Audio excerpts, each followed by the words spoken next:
tulaba ng'oli mu kkubo ogenda kukakalabya mirimu nkakasa nti kyokola okola ky'amaanyi. Yes, being a Thursday tugenda kukubuulira emboozi ezaako z'amawulire olunaku olw'eggulo, si kubuulira bubuulizi wabula to share with you our honest opinions as journalists so that obeera you formed every now and then. My name is Simon Chris Makanga, and I do have my colleagues, my workmates, my friends who have also joined me today to make sure that we bring to you the first show as we have always done 5 days a week, Monday to Friday. Yes.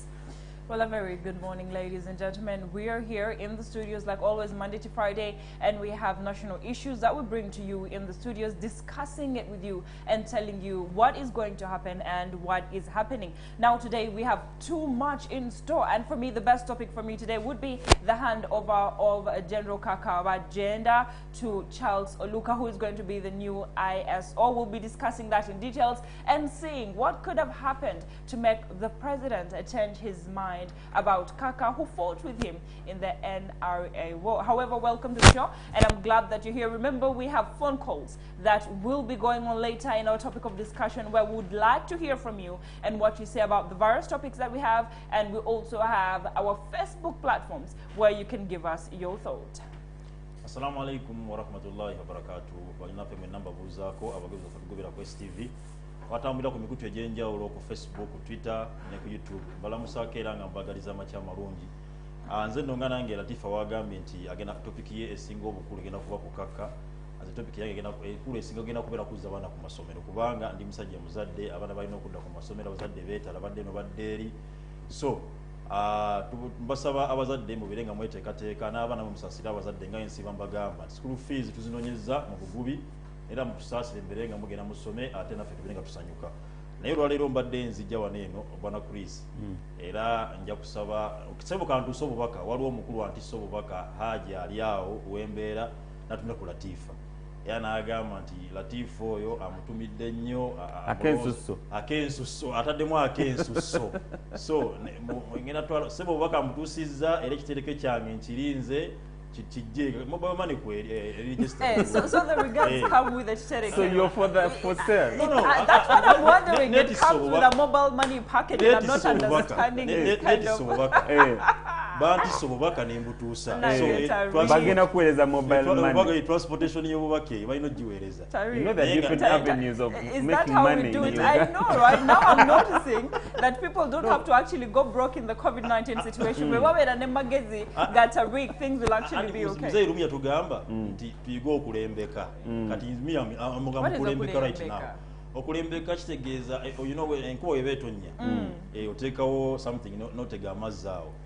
So kati nange meanwhile mwasize mutya bulungi so mwasize mutya. Well, good morning. fortunately this morning I've started my morning with a laugh from Tariq. Thank you so much for making my morning, Tariq. Now moving forward with our first topic of discussion, Katuta indicate the day straight away. See, yesterday was the handover of the ISO director, Kaka, and he was handing over to Charles Oluka, and the deputy who was back then the deputy of West Nile region and Sudan, and that is Taban, was also present, and he was getting the handover as the deputy ISO in the government. Now the question that is ranging in a lot of people's mind is, why did the president change his mind about Kaka being the head of Internal Security Organization, and he replaced him with Charles Oluka? What are those reasons is what people are looking for. However, as we're looking for reasons, we know that there are reasons. Each of us know that there are reasons for the bringing down of Kaka. However, changes have been made to different security organizations, and we've seen that happen, and some of them have major reasons and some of them don't have reasons. Now, Husna Feti, as you let me talk to this gentleman on the wider bit of it, is Tariq and Simon Chris Makanga. Kaka fought with His Excellency Yoweri Kaguta Museveni in the NRA war. Ne batandika from 1981, and he was the one who captured Masindi for the NRA now NRM. Kati, from that time, Kaka became the agriculture minister in Masindi, a civilian, you know, thing for him, yet he's used to the military part. So when they brought Kaka to being the internal security organization head, he was so excited about it, and he did a number of achievements and a number of negative things that Ugandans will continue talking about. Now, we have two categories of Ugandans. Abalala bagamba, what he did while he was the ISO head was called for at that time because Uganda had security issues that he needed to sort out. But some people had issues with it, especially the safe houses that were all over Uganda, and the fact that ISO took action in their hands and also took some of the cases from police, accusing police of being very corrupt. Now, Simon Chris, what do you have to say about this conversation? Story ya Kaka Bajenda mpanvu nnyo. It starts from way back from the death of a former police spokesperson. Yafa on the 17th of March. It was a Friday at around 10 a.m. I do remember that story very well. Then ebigambo byatandika okuyingana.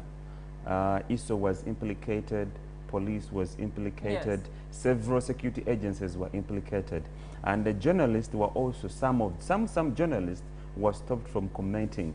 I remember the country was put on tension. Obunkenke bwajjawo. And then not until Misango Jiji, President Nalagira yali then yali Inspector General of Police, General Kale Kaihura, to clean up his house. Omwatwalira bonna ebitongole ebya police byonna yamulagira the cleaning. So ensonga zize zogerwa nyingi, the allegations nti waliwo safe houses ziriwo nga teziri mu mateeka, waliwo torture chamber eri mu kizinga sese, se byonna bize byogerwa. Era nga nsuubira nti n'omukulembeze azze nga abifuna. Okay? So ekyokuvaayo president w'eggwanga n'ateekawo ISO boss or ISO director omupya, it does mean a lot, because bw'otunulira mbadde nina ango gye mbadde saagala kutwala, naye bw'otunulira abantu abadde bali mu bifo ebyo, okay, the people who have been so close to the president. Era okuteekawo Charles Oluka n'okudeputarizinga eyali mutabani wa Amini, okay, Tabani Amin, bw'oba olina political lenses, okay, osobola okutunulira enolaba ekiri ewala, especially in the political environment. Kitegeeza nti bano abantu abadde close bamudisappointinze. It's been a total disappointment kwe kuleetawo Charles Oluka, okay, okulaba nga ayibaako ne kyatereeza, ate ekyokuteekawo Tabani Amin. I think kigenda kuddamu ekibuuzo abannakampala oba bannayuganda kyabadde beebuuza nti lwaki obadde oteekawo abantu close to you or that come from the western part of Uganda. Ye ango gye mbadde saagala twala ne Kamale gakyogera, okay. Kati bw'okuteekawo Tabani Amin, ate nga way back yagamba nti ye tasobola na kusemberera kagubere mulambo gwani gwa Amini. Naye ati kati ataddewo mutabani we, kitegeeza embeera esajjuse evuddewo oba nkyogere ntya, it's out of hand. However, you also don't want to forget that Taban Amin was also the deputy of ISO, but he was just leading the region of West Nile and Sudan. So he was still in the ISO, and bringing him forward is just a step on for Uganda's president, His Excellency Yoweri Kaguta Museveni. But like I said earlier, we've seen the different changes that the president has done in the different categories of security organizations. And not only that, we've seen that he has formed the anti-corruption unit that has dealt with corruption in this very different big offices. But how long did it have to take the president to realize that something is going on that is not right in these different offices? And a lot of people may say, since Museveni Wamanyi, he was using his maturity to gauge what is happening in the country before he made the final stroke. Yeah, embeera yennyini eya kano Kaka Bajenda kyanewunyisizza n'okuba nti ne ku handover teyakoze eki teyabaddewo ku mukolo ogwo. naye nga bwe tuze tulaba nti ebintu bingi bijja bibeerawo kutandika ku safe houses okutandikira era nga okutta okubuze kubeerawo era nga isebera implicated ebiseera ebisinga tulabye ebiseera abantu tubaddeko mu kaseera mu ggwanga lino ng'abantu basangibwa ku makubo ne bawambibwa bulungi nnyo broad daylight naye nga abantu bajja nga bali mu leeya balina emmundu ne bawamba abantu ne babatwala naye nga abanasi tuvayo okubuuza abo babadde bakiise kitogana agency ye bagwamu UPDF ng'ebeegaana poliisi ng'ebeegaana nga kiba kiraga ate kidda wakakka nti abantu badde nga bajja bakola mu broad daylight oluusi Kawoya is the most recent yokugundi wano wano awali church the king tudde ku mbeera y'abasibe badde nga bateebwa bagenda bafa abasina badde nga bateebwa badaga bali ku misango kooti ebata bafuluma kooti estate eriwo ne Nakawa bafulumye kooti batuuse ku spear awo ne basalibwako naye nga abasajja bali mu leeya naye nga weebuuza ani akolera abantu abakolera ani tunira embeera badde mu ggwanga omusajja Sobi yavayo n'ayogera mu lwatu nti nze mbadde mubbi mbadde nzita abantu mbadde nkola biki naye tugenda okulaba nga Sobi aweddwa pick-up emuwerekera n'abasirikale era nga naye kati afuuse mukungu tugenza okuwulira Sobi ate atwalirirwa Kalangala ate ye komanda waayo ogenda okufuna bulungi ate nga Kalangala ebadde erikingibwa nnyo kwani ku Kaka so kati ng'olaba nti waliwo abantu abadde abakyamu nga bo bennyini nga bakola ebikolobero ebikyamu mu ggwanga so nga ate Kaka abeeyambisa tokukola emirimu gye so nga naye alinga atonzeewo amagye agage bw'otuniramu bulungi tulemera kubuusa maaso nti wabaddewo obukubagano wakati w'abakulu ababiri twalaba obukubagano wali wakati wa Kaka ne yali former IGP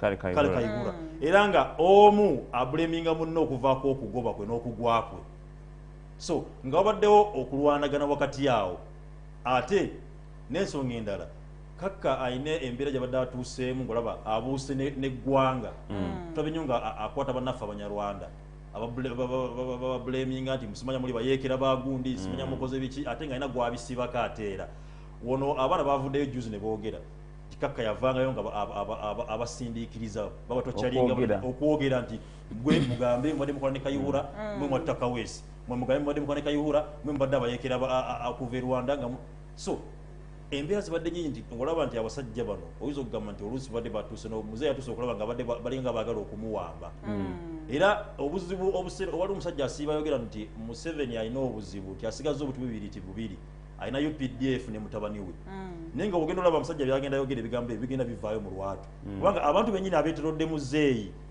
bo bennyini balese okuba nti bamuliira munda naye nga balina byebakozesa ebyenjawulo baana bangi bavuddeyo kati weebuuze lwaki Kaka olwavudde bagamba abantu bangi kankweka information bawera ddala 100 abaatwalibwa ekazinga mu Esese ku kizinga Esese bawera ddala 100 bavuddeyo ne bagamba they are willing to take Kaka mu kooti era they are willing to testify okusinziira ku bye babaakako okwogera bwekoza ne batezimukozeko kooti zawano baredde omutwala mu ICC. Now as we are discussing Tariq obadde oyogedde ku the issue between Kaka and Kayihura and remember one of the reasons why Kayihura was arrested was because of the murder of what's his name Felix Kaweesi and then the ISO head, Kaka, actually had evidence that showed that Kayihura was the one who was responsible. Naekati later on, the president came to find out that that was forged evidence. Nebatwala, the different words that Kayihura said in different instances, and they put it together. Nebatwalira president, Munoki is the evidence that Kayihura actually said that he was going to kill Felix Kaweesi, and that's why Kayihura was arrested. Kati Kaka has a lot of issues that he has gone through as Kaka personally, and a lot of people have come up ngabanenya Kaka with the security issues that have gone ahead to happen in the country. Olaba, even the heads of people, abantu bakungu banje babadde mu security organizations, the people who ababadde, how do I call it, patriotic for their country, when Kaka came, he made sure Abajayo, he gets cases on them and he fires them, natekawa abantu that he can control. Well, there's a lot of issues that have been going around with the Kaka, you know, Felix and Kale Kayihura issue, and when it happened, abantu banji were celebrating the fact that Kaka was put down. But the question is, how good is Charles Oluka when it comes to handling ISWA? Are we hoping to see a different leadership? Or we should also be scared. Kuangolaba, a lot of these people who are in the UPDF and are heading the UPDF, Webaje in this post, they hold a position where they look at themselves like people who are in power and they make decisions based on the fact that they have that power. So are we going to see a change in leadership? Definitely. There's going to be a change in leadership. And this takes me back to Nyonyola Waliet. Yes. Nti abantu bona abadde in those positions have been close friends to the president. Yes. Era they've disappointed him. To my own observation, they've been a total disappointment. So ye okuleta waba abantu, especially from the northern part of Uganda. Yes. Okay? It means a lot. It means a lot. He made a statement that many Ugandans will live to remember. Yagamba, according to the former president Idi Amin byatuza kuba na Uganda, yagamba itasoa na sembera mulambo gwe. Okay? Na ye ate okulaba nga atuse ku mbeera esembeza mutabani wa Amini. Okay? Mwekyo ekifo. Kitegeeza it's in black and white. Is disappointed. Okay? Bano bonona bamuliddemu enkwe. Kati ekiseera leete kubali. Okay? Kati wonde bana Uganda abega abatunule wala nga bagamba nti kati waituka ekiseera okuleeta ate mutabani we nga ate bagamba nga ate mwewuunya agamba naleeta mutabani wa gundi. Okay? Kati So no now wange it's time kajje. for mine to come.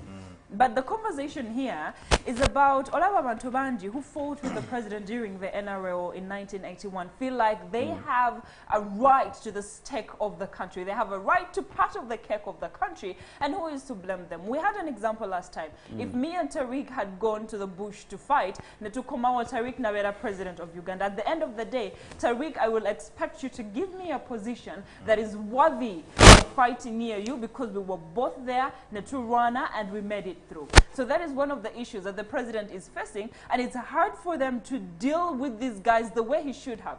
Because when such accusations come in, a lot of people would expect that the president calls in Nabateka behind bars. But there are some decisions that he can't make. And it's one of these reasons that it makes him a bit skeptic about making such big decisions. But here we are in a country whereby even the elections that are happening, we see that the ministers who have been in government for the longest time have been voted out, although they say there was vote rigging. But the youth have shown it is time for change to happen. Whether you've been in the bush or not, it is time for change to happen. And we're looking for a Uganda that will be that way soon. Anyways, the discussion continues on our social media platforms, Facebook, Instagram, wamune Twitter. Tuwendo woza yoku mboze tuogirako mbozi ya Kaka yaganye okubeera nga agenda mu kuwaayo office wadde okukyusa office okuva mu leadership ye okudda mu leadership ya Charles Oluka. Yaganye okubeera wabula deputy we yabaddewo mu maaso ga minister w'ebyokwerinda mu ggwanga General Eli Tumwine. Bwe tweyongerayo n'emboozi endala ezaakozaamu olunaku olw'eggulo, wiiki eri ewedde, I think it was a Saturday, waliwo emboozi ezatandika okufuluma naddala ku social media kuba yesooka ofulumya amawulire nga galaga nti kampuni z'ebyempuliziganya omuli Airtel wamu ne MTN ne banka ya Stanbic zaali zirumbiddwa kye bayita ba hackers. Baali balumbiddwa nti ne ssente eziri mu buwumbi zaali zabbibwa. Poliisi teyatuula, yagenda maaso n'etandika omuyigo era abantu 4 bakwatiddwa olunaku olw'eggulo. Poliisi yakoze statement, kasooke tulabe emboozi eyo n'oluvannyuma tukomewo.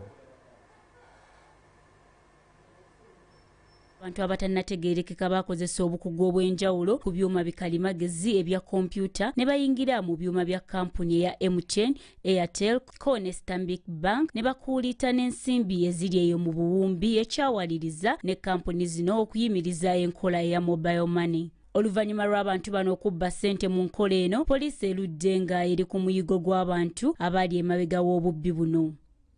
Ng'ayogerako eri bannamawulire, omwogezi w'ekitongole ekinoonyereza CID Charles Twine ategeezezza nga bwe basobodde okukwatayo abantu 4 ku abo abateeberezebwa okubba banki ya Stanbic ne kampuni ya MTN ne Airtel. So abasirikale baffe bali mu kunoonyereza naye nga tulina abasibe 5 be twamaze okukwata nga tuli mu kubabuuza naye nga ekikulu mu byo evidence yaffe twagala yeesigamye nnyo ku science kubanga olina omusibe ayinza either okulimba olona sinakinda okusalamu n'asirika. Era tulina asabye abantu okubeera obulindaala nga bakozesa amasimu okwewala obufere. Twagala okukubira abantu omulanga naddala abakozesa system abakozesa computer, government institutions, corporate institutions n'abantu kinoomu ntumuteekengawo safeguards ebintu ebikuuma systems zaffe either physically katugambe nti awali server mugiteeke mu kizimbe nga mu butuufu kyo kigumu ate nga kirookinga.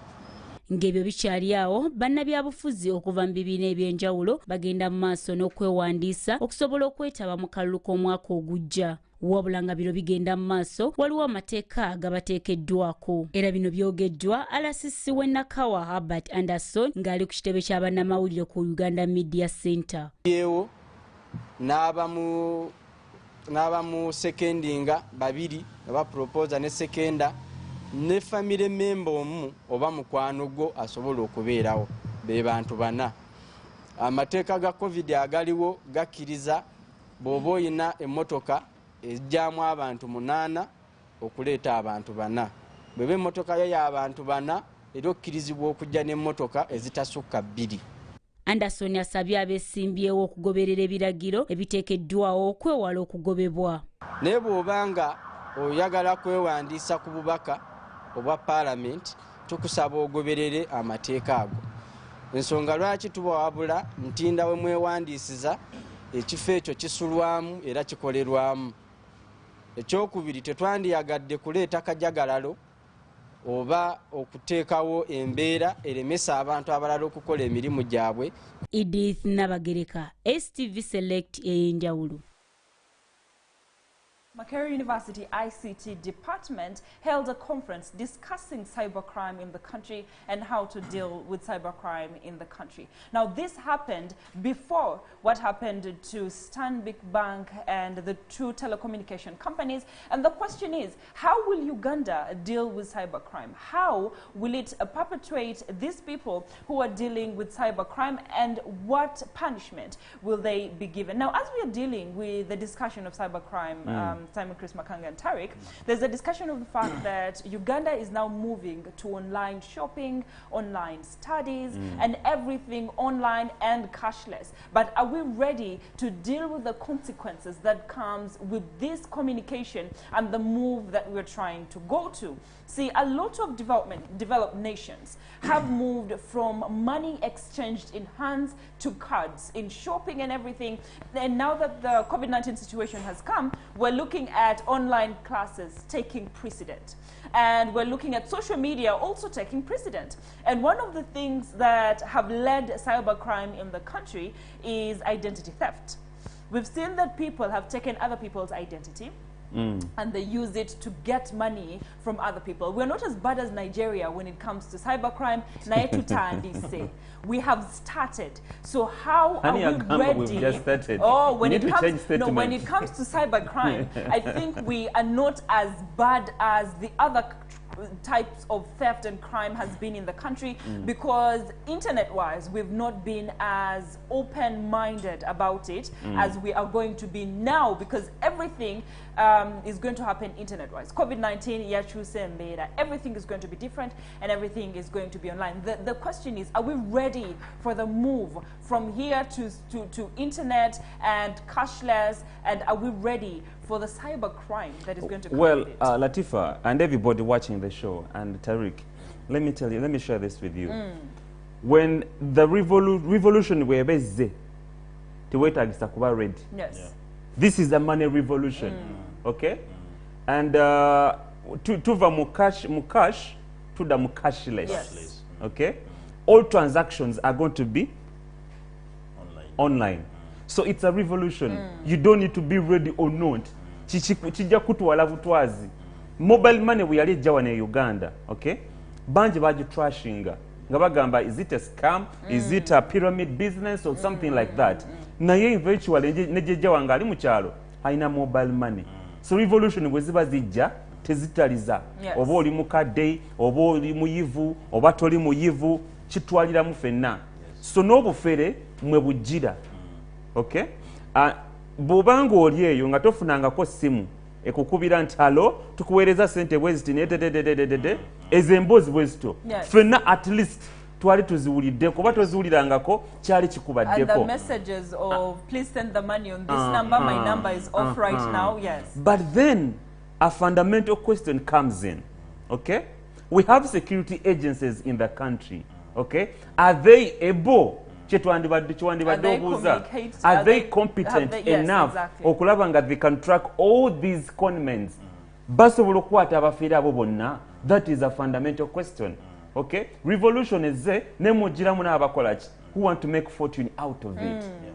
Yeah, kituufu nnyo kubanga bwe tuba tulowooza nti twagala okutuuka mu ensafo gikyusa ijja ku level gyeriko tula ku level zetwegomba tulina okuba nti emitemu tubigumira nga tubyembulesinga tetukyasobola kujjawo mbeera ya mobile money na biki ebirala byonna kizze but again nze nkizayo ku gavumenti nga ebezeekola obunafu bwayo kubanga batugamba tuwandiise amasimu gaffe etwala data yaffe ne batujja kuleta yenna yina atukwata ku luntu ne bamuggyako data we naye olero omuntu agenda nabba munne namujjako ku ssimu butuufu ne bakunyaga ku ssimu kwennyini naye ne balema okutrackinga omuntu era nga nenamba nesigala nga kwine nga tebamanyi enamba yaani oba allegation zabaddewo nti sente ezabbiddwa sente millions of money ezabbiddwa ku Airtel na biki zagenze ku masimu over 2,000. Can they trace those phones? Kati lwaki batracinga amasimu ago g'abaani olwo data bamulina nze Tariiki bankuba ekifaananyi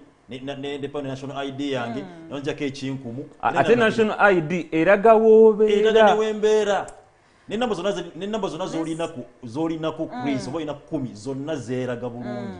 Kati lwaki tebakola information eyo gye balina olwaleero?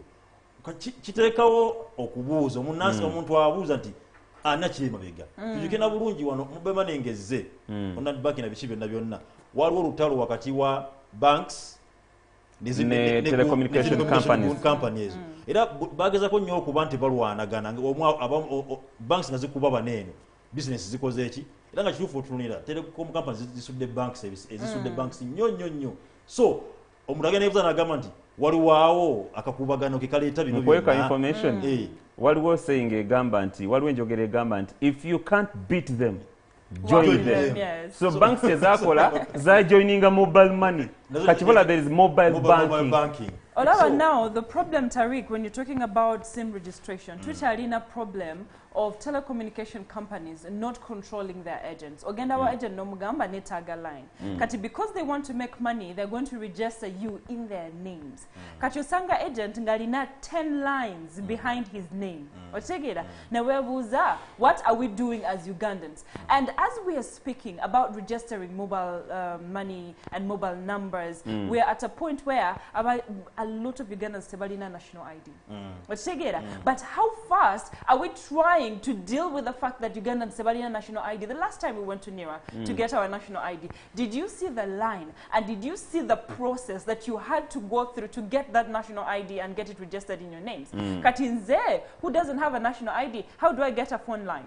The only option is going to be Simon Chrisolina national ID. Please make me a telephone number in your national ID. But Nafe, we have to be careful. Kubanga Tariq, if I ask for your national ID to make a line in my name, in your name, but make a line for me, what happens if I commit a crime and it is in Tariq's name? That means Tariq will be responsible. But as the Uganda police, we failed to follow up on these cases.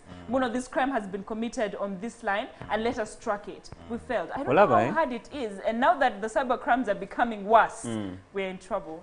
Recently twakola embozi omuvubuka bamubako number plate, okay? Ne bamuteekako ekipapula ne bamugamba to get your number plate please call this number, okay? And please send money on this number. We remember that. Okay? So omuvubuka kyakola namukubira asooka agenda ku police ofuna okukola statement. Police bw'eraba ennamba ne bagiteeka ku WhatsApp okulaba ekifaananyi. Police kyagamba ono tumumanyi twakamuta ennaku nga 3 emabega. Okay? So eventually police teyina kyeyayamba until omuvubuka oyo bwe ya negotiate ache nalinga naye nga negotiatinga sebo bambi nkwegayiridde nyamba bambi ninawe 5 weza 10 yali atandikira mwaga bamaliza asasudde 10 so all that process of negotiating n'omubbi is this the country we want to live in or not? Do we have security agencies or not? How stringent are punishments for cyber crimes? Because that is also a question. Kubanga Latifa bwetugenda ku mbeera eyo wantu badde tulabye cryptocurrency abantu bajja waneeno waliwo n'omusajja yali yakola office wali waffe ekitintale nateka very big office nebabba abantu nebakuŋŋanya ssente z'abantu abakyala omukyala tunda n'ettaka lye atekeyo ssente muzigenda kukola you invest their money tulaba kiki ezikola ne bagamba no give us time lwogenda oga nti no give us time ssente zikula Minister wa finance ebintu ebyakyakenya evayo n'akola statement Matia Kasai tebalina tteeka regulating and of absolutely teririwo nera ne bagamba ti tebasobola kugaana bantu abo ne Bank of Uganda terina they can't even stop them to do their business bannayuganda tubasaba go there at your own what risk. So which country is this? Kati kankunyumize about obuuza nti oyagala teeka kyeririwo nti cyber crime okuba nti nga minisita akugambye tetusobola bayimiriza you go at your own risk. And in the regulating sports betting that we failed to do, abantu bangi nnyo, of course they've gone out of their own will to sports betting companies, especially the youth. Ne batekao sente and their money is being taken. Now the question is, what are the regulatory bodies doing about these various things that are happening in the country? Financially, abantu bangi nnyo. There have been for cryptocurrencies, Latif and Tariq, what does people do? Okay, they are genuine cryptocurrency companies. Omuli Bitcoin is a genuine. But me, I wouldn't trust any online. It was even online Bitcoin. I don't trust. Okay, Bitcoin. Please, I don't trust any.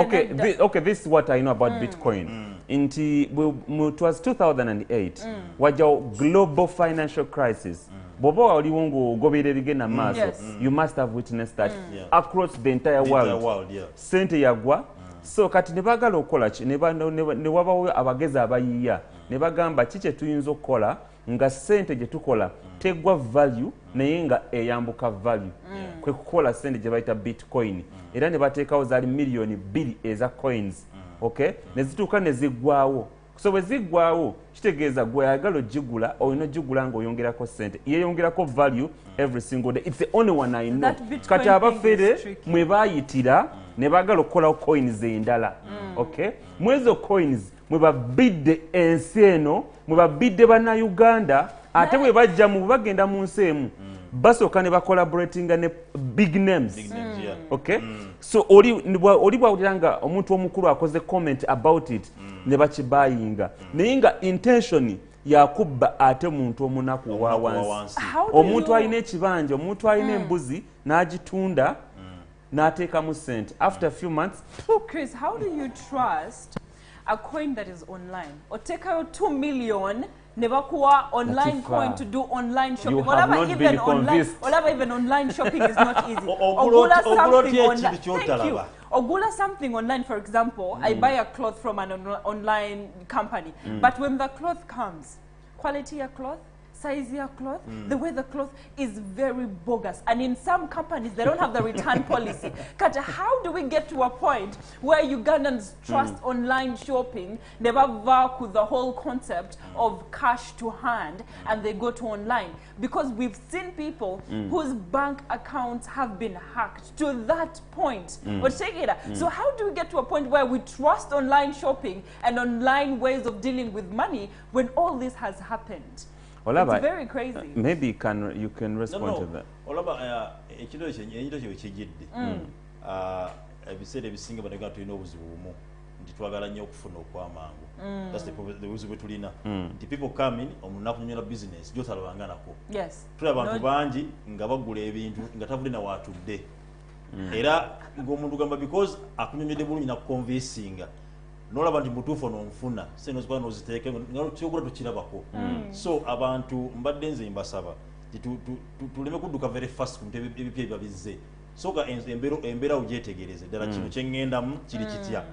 naye nga nekyo ne gavumenti neve yetu yambi nze nina obulumi bw'amanyi ogamba nti tesobola kuba nti regulatinga bintu ng'ebyo abaana bangi kale n'abasomye abaana bangi abasomye wanino bitulabye naddala ku cyber crime abaana bangi basomye amagezi mangi era Latifa yakoze comment tunotuka ku Nigeria naye bw'otuna Nigeria ne Uganda mu crime zezo almost the same so omuntu oba olina kagamba account yo pin code yo gyesigalize bw'oba ya mobile money pin code yo bw'ogamba olina kubeera nga oli safe ebiseera tubeera ku net okwo bakusaba teekawo kano gunomala gateekawo tomanyi ani akola ki olaba hacking into Facebook pages na biki olina gunomala gakola so abaana bagezigezi naye kinakuba kimu naawe inakuba nti oyongera kubeera vigilant ebintu byobikuume tomala gawaayo bintu bwotu byanjawulo kati ebiseera tulina n'obuzibu naddafa abasajja nti ogenda noyagala omukyala nga Latifa nakulimbiza dakiika 2 teekamu awo tofaayo kumbe yagikoze eki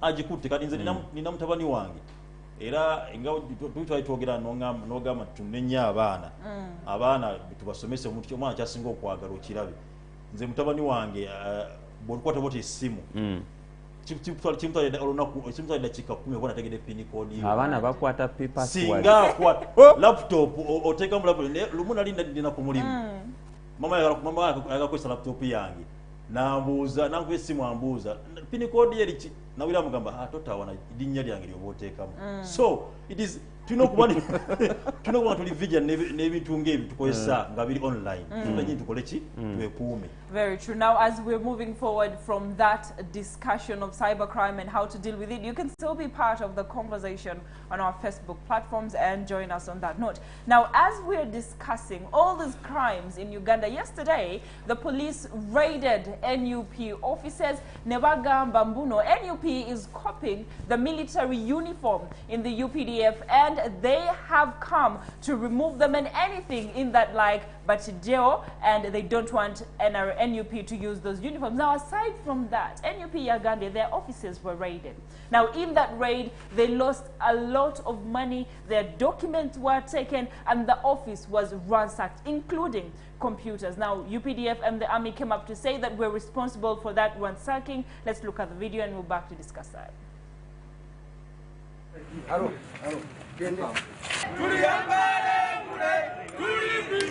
Zigenzo okubeera ssaawa 5:30 ez'okumakya nga bannakibiina kya NUP bali ku bunkenke olwa poliisi n'amagye okubazingako. Buli luguudo oluva n'olugenda ku kitebe kya NUP lusibiddwa nga tewali mmotoka ebadde ekkirizibwa kuyitawo.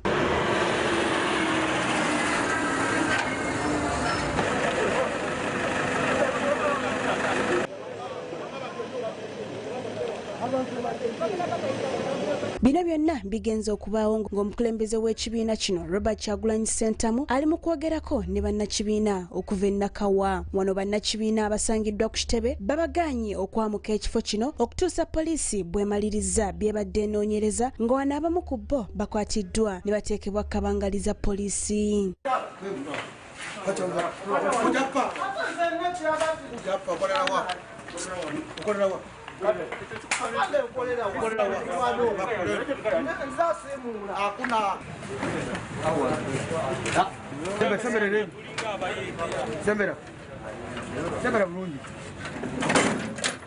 Poliisi mu bintu byetutte okuva ku kitebe kubaddeko obukofiira obumyufu ne t-shirt, ebimu ku biwandiiko by'ekibiina, kamera enkessi, kompyuta n'ebirala, era nga buli kifo ekiri ku kitebe kyaziddwa.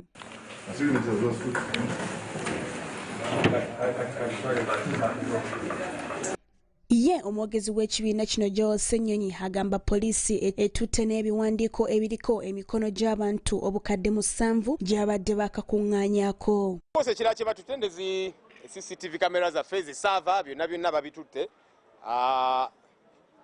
Ffe ng'ekibiina tulinze tuwulire poliisi kikyegamba kubanga tebazze na search warrant. Singa bazze ne search warrant yali badde eraga nti tuze okusaakinga kino nakiri naye bazze buzi ne batandika okumenya ne batwala bye batutte. So tulinze tulabe oba poliisi enaafulumya kiwandiiko oba enaakoleeta etutegeeze kino kye bakoze bakikoze ku lwaki. Ebiwandiiko byonna bye batutte era tukyakola assessment ne signatures ze batutte. Ffe mwattu bannayuganda abasayininga ebintu bino je bali bakyaliyo nti poliisi ne bwesalawo nti bagenda kubyokya bagenda bikozesa ki ffe tetutidde. Ono era ayongeddeko nti bino byonna bikolebwa okulaba nga Kyagulanyi talabikako ku lupapula olulonderwako mu kalulu ka 2021. Bannayuganda abadde basayininze foomu ezinominating Honorable Kyagulanyi Ssentamu bagenda kuddamu babisayininge. So bye bakola byonna nga bwe mbagambye balinga abasiba ensaano ku mazzi. Bagezaako okulemesa ba aspirants baffe okubeera nominated okuyingira parliament. Bagezaako okulemesa Honorable Kyagulanyi Ssentamu okubeera nominated okwewandiisa afuke president wa Uganda. Kyobudola abatwala ebiwandiiko byaffe ne signature na kine ebirala. Ku lukomo lw'essimu n'omwogezi w'amagye Brigadier Flavia Byekwaso annyonnyodde kiki ddala kye babadde banoonya. Kikoleddwa okukuŋŋaanya tukuyita kukuŋŋaanya engoye zonna eziyingidde oba ezitungibwa nga zeefaanaanyiriza n'ez'amagye oba poliisi. Amagye ne poliisi gaagazeetinga oba gaagazeetinga ebyambalo byago era nga birina kwambalibwa b'amagye bokka oba n'abapoliisi bokka kirizibwa olw'okumanyibwa nti ono bw'omulaba osanga omuntu omanya nti ono wa poliisi. N'olwekyo ye operation eno ate operation eno eri mu bitundu ebyenjawulo watungibwayo abakolebwayo oba ebintu bino bisangibwayo. Nekifulumya ekiraga nti bagenze batajekenze office za loops tikituufu. Office za loops zitangibwa mu kitundu ekimu ku ebyo ebibadde mu operation eno oba ebinaabeera mu operation eno. Era kino kabonero era akalaga kano nti abantu bonna n'abanaasaalibwanga nga bambadde obukofiira obumyufu babyogerako dda olwedde bwami. Guno si gwe mulundi ogusoose amagye ne poliisi okulumba ebitebe by'ebibiina nga ne FDC yalumbibwa oluvannyuma lw'akalulu ka 2016. Nakandi Sarah, STV Select ey'enjawulo. Akyo mu ofiisi tumanyi babituttewa kubanga otwogera kati ne sente zaffe zonna ezibadde mu gundi muda byonna babitutte. NUP nga mulabye nnyo. From the court issues, now you're coming up to not having nomination monies. Katimuzeku, police raiding your uniform stores. That means you don't have uniforms anymore and you're going to go back to looking like civilians since you started looking like the military. But hey, I mean, the elections is coming up. Ate, Nani said, what's his name, the spokesperson of NUP, Joel Sanyonyi said that they lost a lot of money in that raid that happened. Million. Sente, zebali no kuteka nominations. That means that the nominations that are coming in 2 days' time, Tebalina Sente, to help them with the nominations. NUP and the opposition. That's what I'm saying. Opposition and NUP. Do they have a place in the 2021 general elections, or we are seeing a dead end to NUP? Maybe nze kyenjagala okwogera olaba ensonga ya NUP n'amagye oba ne government. Gamba opposition n'amagye because this thing has been happening even in FDC. Anti wenzija ekibeera kizibu nnyo naddala ffe nga bannamawulire, okay? Because we are expected to be non-partisan, okay? Naye kibeera kizibu nnyo okujja n'otuula mu ntebe wano wentudde n'obeera non-partisan, okay? Olw'ensonga mulimu ebintu ebyogerwa nga mazima, okay? Bwe tuba nga twogera nti tulina democracy mu ggwanga, can we practice the democracy we are talking about? Mu kifo eky'okwekwekamu obwekwesi okukola ebintu ebityoboola democracy kyekintu ekinakuwaza kibeera ddala ekizibu okujja n'otula mu ntebe eno n'oba nga togudde ku sayidi yonna. Naye ate si kya buswavu era okwogera amazima nga bwe gali. Amazima gali nti buli muntu avuddeyo n'alingiza omutwe, okay? N'ayagala okuvuganya ku ntebe y'omukulembeze w'eggwanga mu nsi muno is always subjected to that kind of torture. N'omuntu yennyini eyasaidinga n'ava ku sayidi eri n'ajja n'agamba nange kanvuganye njogera kwa mama Mbabazi n'era was subject to the same kind of torture. Dr. Kizza Besigye ate yesoogera nakwogera for so many times. Muno mu Uganda y'omuntu akyasinze okusibibwa emirundi egisinga obungi, okay? So kino kyenjagala okwogera nti aba NUP, it should be a blessing in these guys, okay? Gwandibanga mukisa gye bali ate olw'okuba kati nga ye opposition party esinga okuba ey'amaanyi apparently all these things are expected. Mpozi nga bwate bakimanyi. Niba obeera ng'oli wa NUP, okay? Eno embeera eya poliisi okuzoganya nga wansi babogera enjogera ya wansi. Poliisi okuzoganya ng'oli wa opposition nga gwakulembedde. It is always expected. Era tekisobola kwewalika. Ebiseera bingi nnyo bwe nzijukira 2000 oba gwali 2010 or 2009 lwe bakwata Besigye Busega. Okay? That was his biggest blow. Oba his biggest breakout. Okubanga afulumye n'afuna sympathy okuva mu bantu nga politics we Uganda bwali kati ennaku zino. Nti kati olina kuwininga sympathy y'abantu naddala mu opposition for you to stand out. Bwe bakwata Besigye Busega buli omu yanakuwala n'agamba what? Era n'afuna support wano mu Kampala. So bwekyo ngamba nti guno it's a blessing in these guys. Okay? Bwe bali oli bwawulira amawulire n'agamba balumbye ekitebe kya NUP nti bakubye tear gas. Okay? Nti batuta ebintu nti babitwalidde ki? Nti batuta ebyambalo byefaananiza ebyaki? Ebyamagye. Naye oli yeebuuza nti lwaki bwaba nga badde bakimanyi nti NUP eyina ebyambalo ebyefaananyigiza ebyamagye. Okay? Badde bakola okunoonyereza kwabwe. Lwaki baraidinga? These are questions ebiri mu bantu. Abantu beebuuza lwaki erumba ekitebe kya NUP ng'ebula essaawa mbale ababaka ba parliament oba bakutte bendera okubanga bagenda okuba nominatinga. Lwaki erumba ekitebe kya NUP ng'ebula weeks 2 okubanga bagenda mu nomination y'aba presidents. Okay? Yewe obanga olumbye ebyambalo lwaki otwala ssente according to mwogezi wa NUP? Lwaki amagye gatwala empapula? Lwaki gatwala CCTV footage? Lwaki gatwala ssente bobanga bakimye ebyambalo? These are questions ebiri mu bantu. Yes. Omanyi abaganda bali basajja n'abakyala bagezi nnyo. Balina engero ze baageranga nga bagamba nti buli wetaba mu watayagala mikira gikukooneko tebetaba mazina gaki gankima. Tukimanyi bulungi nti wano olwaleero bw'ojjayo omutwe nga bw'ogambye politically nti oyagala bukulembeze bw'eggwanga lino wateeka okubawo forces zijja okukola kyokwogeza okuba nti zikukakkanya. Nenze ensonga eno njabiramu forces nga zivaawa? Ensonga eno njabiramu aspects 2. Nsooka ogende mpola. Forces nga zivaawa? Nzijja andi nkuddamu. Ensonga eno njabiramu aspects 2. Ekisooka wano olwaleero gyatutunuulire embeera bwe engeri gyajjamu ku bukulembeze mu ggwanga lino eno. Bwe yajja ku bukulembeze bwa member of parliament wano mu ggwanga ng'agenda ekyaddondo mu by elections ezaaliwo. Gwokimanyi bulungi nti nno abantu ne NRM yennyini yakola kinene okuba nti ate waliwo bakulu mu gavumenti mwennyini nga basapoti bwe bwana okuba nti ajja ku bukulembeze.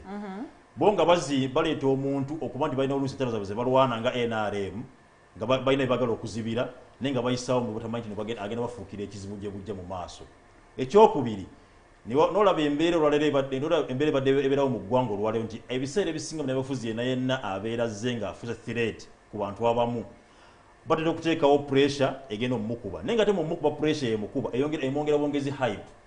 Era nga banafuzi bangi baze bazannya obuzannyo nga balina okugamba nti bo bennyini ne begulira poliisi nti jangu mu nsonga nyemwono ku kkubo nziruke emisinde bangobe emisinde abantu batera okuba nti nno bakola kyogambe kiri sympathy abantu bankwatibwe egundi ekiseera ekyo nsobola okufuna akalulu. So kati otunulira embeera eno olwaleero eriwo tulaba abasajja abadde mu mizannyo egyo ate ng'ebeera bali mu NUP.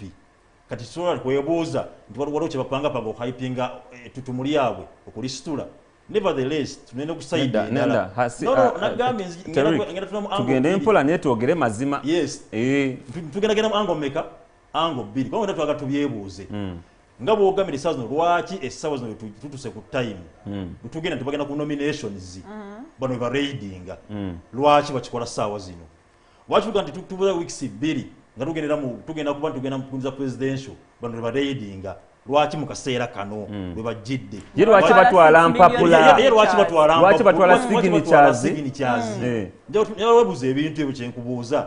Tewaliwo kazannyo kali awo nti oli aveeyo atandika okugamba nti munnaye mulaba akoze kino kati bannaye ffe tuve lugambire waayo sajja babali bubi naffe katudde ku sayidi zaabwe. Ekyokubiri nze ndaba nga ebiseera ebisinga gavumenti lwevayo kuba nti nno enyigiriza omuntu yenna avudde mu opposition okuba nti nno ajja tewaba democracy banga tugambye tuli mu multi-party system omuntu alina eddembe okujja neyesimbawo n'avuganya ku kyonna kyonna kyabakoze kino abagambye jjo tujjewo mentality mu nsi eno nti nvuganya president Museveni Bobi Wine wabazze okuvuganya abazze okuvuganya ku bwa president esaazo katugamba tuba tugenda mu kalu president kifo kibeera blank so aze kuvuganya ku bwaki so organize ziri mu ggwanga bonga baafuuka Museveni zimu ba government zimu nga tebagala kulaba nti osinga onaavaawo nava mu ntebe eno owa wajja fegenda kufiirwa akaffe tugenda kufiirwa akalimu kaffe olwayinza yinza okubanga najjano Chris nga eyandeta ku mulimu kaŋŋambe producer waffe Usna Feti singa bagamba Usna Feti agenda kuva ku mulimu olwaleero nwananyo kwa nti Usna Feti takola ki tavaawo because nti Usna Feti waavaawo oluusi nange nkola ki nange nyenda kakivula ndi obuseera ebisinga organization tetulina wanene olwaleero bakola nga bakolera for the good nga balina side gye bagwako tisinga obukulembeze bukyuka nze nzira luddawa I've given two angles ntulaze nti obuzibu buvaawa waliwo abakikola oluusi tuyinza okukikola mu disguise ffe nyini nga twagala okufuna hype twagala okufuna obuganzi mu bantu abo ne bakikola nga bakikola for the good of government nga temanya ate batulugunya bantu so nze banisa baleve ebere ground ebere level ekituufu kiri nti etteeka UPDF lyetambulirako kiri nti tekkirizibwa muntu kwambala kintu ekyefaananiza ekyamagye ekyo etteeka lyo bweriri era ekyokuredinga bwiba nga baredinze nga banoonya byambalo it is well and good but those fundamental questions will always stay valid nga weeziri until they are answered mpozi n'ekirala lwaki batutte biri ebirala ebitali byambalo nenekira the disappointment I'm getting is that ekintu ekyobugagga President Museveni oba President Tahabura kyanditulekedde in case wabanga agenze mu retirement nga bwagamba nti ajja kuvaawo agende lwakitula awummule ekintu ekyobugagga kyandirekedde bannayuganda is the army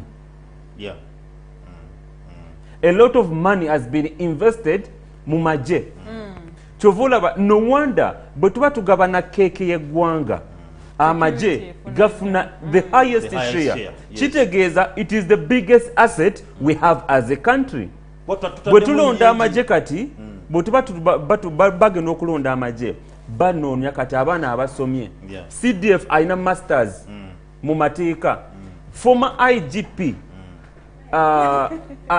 aina masters mu mateeka nonzo olaba the level of education abantu abali mu magye gye balina so webanga President Museveni avuddewo ye biggest asset gyagenda olekera bannayuganda naye ate ekinakuwaza kiikino nti abantu abayivu abali mu magye it feels like babakozesa okubreakinga what we call democracy in Uganda. Here's the thing, Simon Chris. Olaba, when the army is inserted in the country, it is meant to protect the country, protect the security and peace of the country. Now, if there's a group of people that are questioning the peace in the country, this is what happened. Olava, in this particular episode, I know a lot of people are looking for where has NUP gone wrong, and I'm one of those people. Kubanga, we know NUP youth for being rowdy. We know them for starting chaos. We know them for being crazy, and we know them for being the ones that start, you know, issues whereby the security edge to only counterfeit the issues that they have started. Naekati, this time around, like I'm literally asking myself, I want to be on the government side. I want to try and defend what they have done. Kuwanga, all they did was, from time immemorial, Batugambye as a uniform, Temuzambala, anything, even camouflage clothes. Batugambye, don't put on camouflage clothes. Now in the NUP, Yavudeo, even when they know they are one, popular, two, they are the opposition. And we've seen what the opposition has gone through in the country like Uganda. Tulabi, we've been there, we've seen it. The opposition has been tackled on every angle, and they have tried to be frustrated on every angle. And NUP has seen how the government has frustrated them. Okay, let me take it back. Not government has frustrated them. How the ruling government, Sagala Gamba government, because Museveni is the NRM chairperson right now. Tali the president right now, Kubanga, he's coming as the NRM chairperson and he wants to be voted again. So I'm taking him as the NRM chairperson. No, what I'm saying is, Katiyaze for another Kalulu. Stecho, Tumujeku Specia president. For now where I'm discussing this topic, Tumuteke Kuspecia NRM chairperson who is coming for re-election.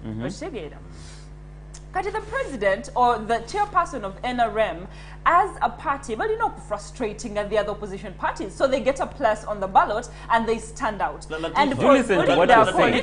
Frustrating the other party using state, do you know why I'm saying? Equipment? But that's the equipment they have. That's the equipment they have. Come on. And that's we have always said that the reason why NRM has a bigger standing ground is unfortunately they have money. And why do they have money? They're the majority in the government, and NRM being the party that is ruling, or why they will literally you're saying our forces are partisan. What? Yes, they are.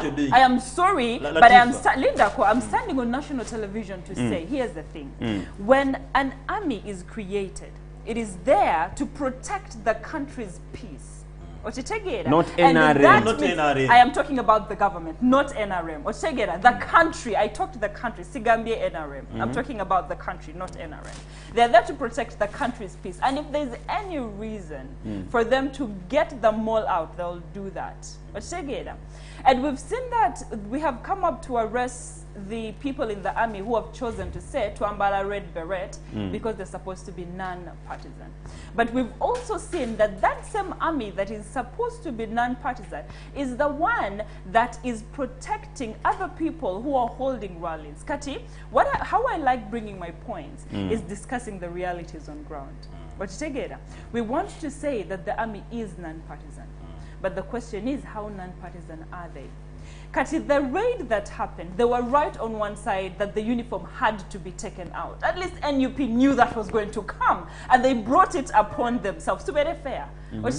They brought it upon themselves. NUP, you brought it upon yourselves. You knew that you're not supposed to have anything similar to the UPDF or army, but you decided to create uniforms that are that way. So you brought you brought the raid upon yourself. What is the color of the Uganda? The Uganda we're not talking about the color. It's not about the color. It's about a look alike. Olaba, they went what is the similarity? They went up to the point of putting the stones on their shoulders. Why would you proceed to that point, even when you're trying to show people to Limajeba NUP? So what? Or to take it, you know, how there's a beehive, and then you put your hands in the beehive, knowing that Njuchi Agenda Kuruma. That is what NUP did.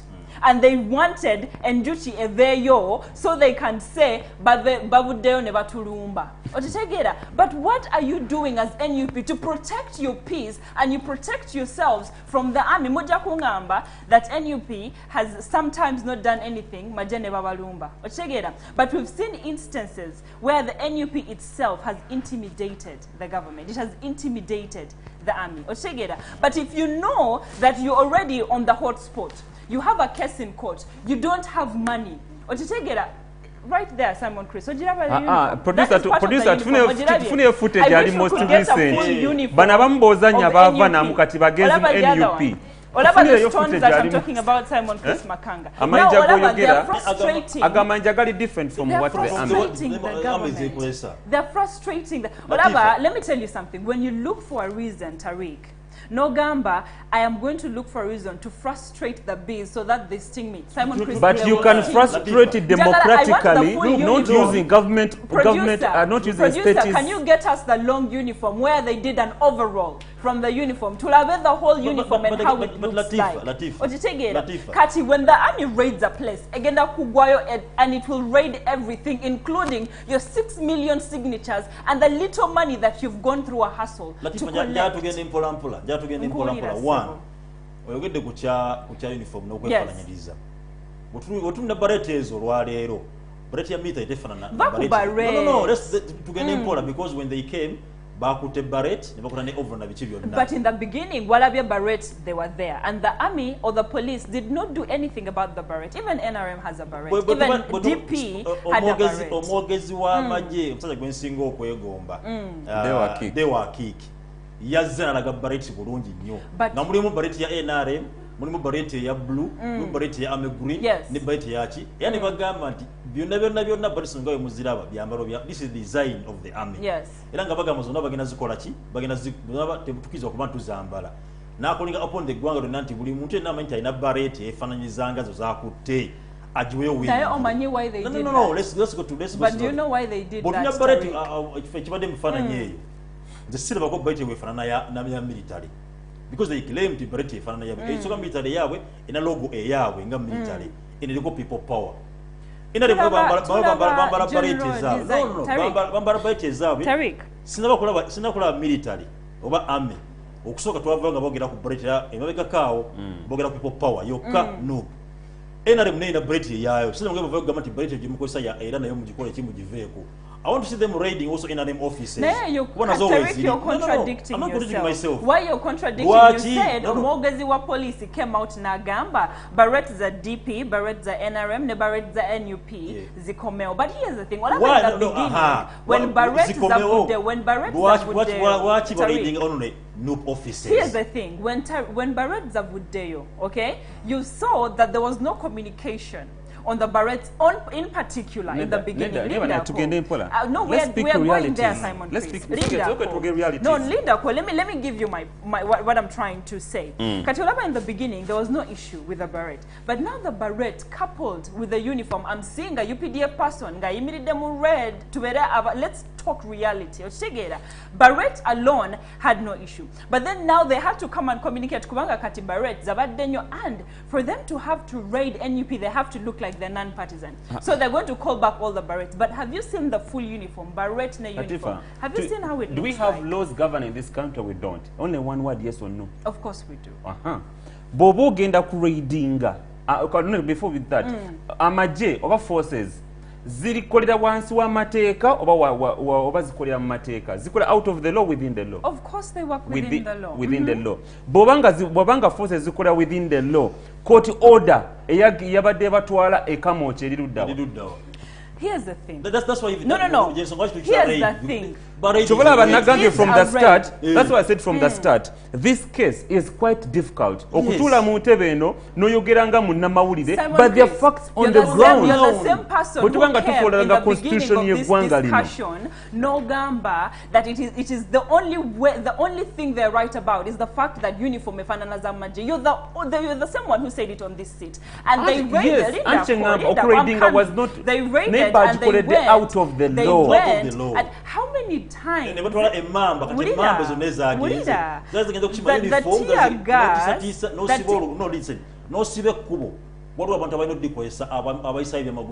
I am not defending. Because Tariq, what you don't understand is I am not supporting the government. I am not supporting the government. No, I'm not supporting what they did. And you know that. That's not what I'm doing. Yes. But what I have always said is that you know you're a hotspot as NUP.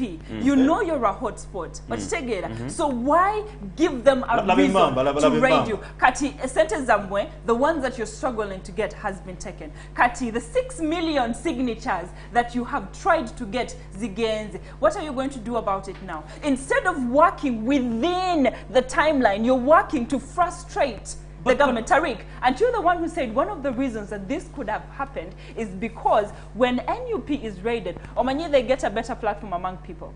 Abantu bandi baba supporting her because of sympathy. Kati, I am 100% sure that NUP created the uniform and the red beret because they knew the army would come after them and they would get the sympathy. No. I am very sure that's one of the reasons they do what they do. Every political party, it's a deliberate move. Okozesa kala zayo, okay? Okozesa kala tuli political environment. It's like how Besije yaze, then they tell him, Besije, you can't hold a rally in this place, or you can't bring people to protest in this place. Nakola defiance campaign, Laneta protesting in that place. That means bagena bakuba tear gas, bagena bakuba the water can't.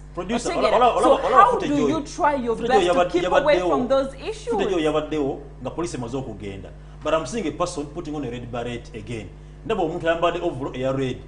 ye ng'akyajambadde ekigenderwa kyabadde ki They were looking for a reason. Tariq, here's the thing. They were looking for a reason to get what they want, and we gave it to them. As NUP, we gave them that reason to get what they did. There's a fundamental question I need to ask. On whose orders were they acting upon? Look at that barrette. It is still there. And people are still going to put it on. But what they are trying to do as the police, because we've seen that they've frustrated NUP. But what they're trying to do, they found a reason and we gave them the reason. That's where I'm coming from. As NUP, what the reason to do what they did. Well, it's good for them. Kubanga Kati, they have the sympathy vote. Just like in West Nile, you know how in West Nile NUP got popularity in Arua? You remember what happened? That is how they got popularity. Now they're getting popularity as well in the central. But again, why would we ride on sympathy votes? Why would we look for a reason to frustrate the army? Why would we look for a reason to have them raid our offices? To our reason. Latifa yenyini nyine alibona supporting ekyakoleddwa ye mwenyini yetemye engalike agambye ba NP yataddewo embeera era bagiwadde kyebadde yeetaaga saazo babadde bafuna sympathy kitegeeza kinakugamba wali nti waliwo abantu babeerawo nga bakola ebintu bineeno nga balina kye bagoberera kitegeeza ka Latifa amaze okulaga nti ekyakoleddwa kyali kikola ku hypinga. But that means we are the no, ones let's reason beyond that. Let's reason beyond that. That's what she's saying. That's what she's saying. NUP, look. We need to reason beyond that. This is beyond sympathy. Yes. This is beyond sympathy. You can't tell me somebody has been traversing all corners of this country ngakunganya emikono nigwe nosalawo kuraidinga ngebula weeks ezo. Actually not even weeks. On Friday they were supposed to enter but they were not because that is the reason why police are raiding the offices. Let's be fair. But raidinze okuva ku reason eya uniform. Koti order wa mwavuddeyo ne mukopa uniform almost similar to Latifa, the one Bobo raidinga you are a amaje, young political party that is growing. Why do you want to be like FDC, who was frustrated by police? Ngamba, we have a problem in Uganda. The opposition party have come up with the fact that tebagala fair politics. You know what fair politics is? You know that here's the thing. Who doesn't want fair politics? We know that they're targeting us in every move, in every corner. We are being targeted as the opposition party. So why give them more reason to target us? And that's what I've been saying. That is beyond NUP has been one of those people or one of the groups that has found every reason to have the army and the police attack them. Bobby Wine went to Mbale last time. Chagulanyi went to Mbale, and we discussed it here with you, Simon Chris. Mumanyi babagambye that there is COVID-19. Don't have a gathering. Netugamba, because they said don't have a gathering, don't. Not because you saw NRM members have a gathering, you also become defiant. You also become defiant. No.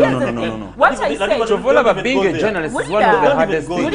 You guys listen to where I'm coming from. I've always said, set the precedent as the opposition. Then have they set it? We have never have they set it? You guys, you're going to make me repeat myself. Tariq, last time I told you, if you have a drunkard father, are you also going to be drunk? Can we set the precedent by doing this? NUP, YIO, NRM is breaking the law. Be the law-abiding citizen. Show the other people how these things are supposed to be done. You're the majority of the people. There is no first and there's no second. We are all citizens of Uganda and we are all politicians. There are people who are in the leadership of this country. Okay? Besides being a journalist, I'm a Ugandan and I observe things going on. Toja kungamba ntono akoze procession, okay? Nga kumibwa na amaje, ate oli agezza kugenda just in a radio station. Kati, if one of your neighbors, no syndicate member, no syndicate trucks. If one of your neighbors raided somewhere now and he steals stuff, you're also going to do the same because your neighbor was supposed to set Do we the have precedent. democracy in this Is that country? how it's going to happen? Do we have Here's the democracy thing. in this country? I will repeat myself. Do we have democracy in this country? I have not supported what the government You're supporting. is doing. I am not. Tariq, mark my word, You're I am supporting. not. You're Here's supporting. what I am saying. Here's what I am saying. We already know that they have their eyes on us and they want to frustrate us. We already know that. But what are we doing to prevent those things? Or are we actually fronting things that will frustrate them for them to attack us? Kati, let's look at a things solution. that are 100% inevitable. I We are in the political environment. Colors are highly inevitable. The communication of the example of what happened in Bali. He came and he wanted to talk to his people on a radio station. Jukira, they had said there are no rallies whatsoever. And the only way, and the only way, can we stop playing blame game? And the only way for Robert Chagulanyi to address his people was through radios. Nagenda ku radio. But then the NUP people decided bagala kukwata ku prophet wawe. They want to touch him and get his blessing. They want to be there with him when he's speaking on radio station, even when they're not seeing him. Radio station. At the end of the day, what do you expect? You're like the bad child at home, but everything you're doing is worse. Must they be tear gas? We have known that Actually, at least they brought tear gas and not live bullets. Although they have, in other instances, brought live bullets. Simon Chris. Tear gas is not good, but we've known that in this country, these guys have been using that method to disperse crowds. Where are you going to be special? Kankweka information. Olaba Tariq, ekyo kintu kya tear gas, police kyekola. Chiwongera buwagizi eri opposition na people power. Olw'ensonga kankweka information. Oli bwagenda soko ulirize kwa information so leke kwa information bwe bakubatia gas of the beret of the NUP to discussing a color eya beret eya NUP mulabe that beret mulabe that uniform and see that thing on the side mujiraba. Do you see the thing on the side? Do you see the marks? Do you see the color? It's not about a mind, but do you see the similarity of that uniform? Katimubade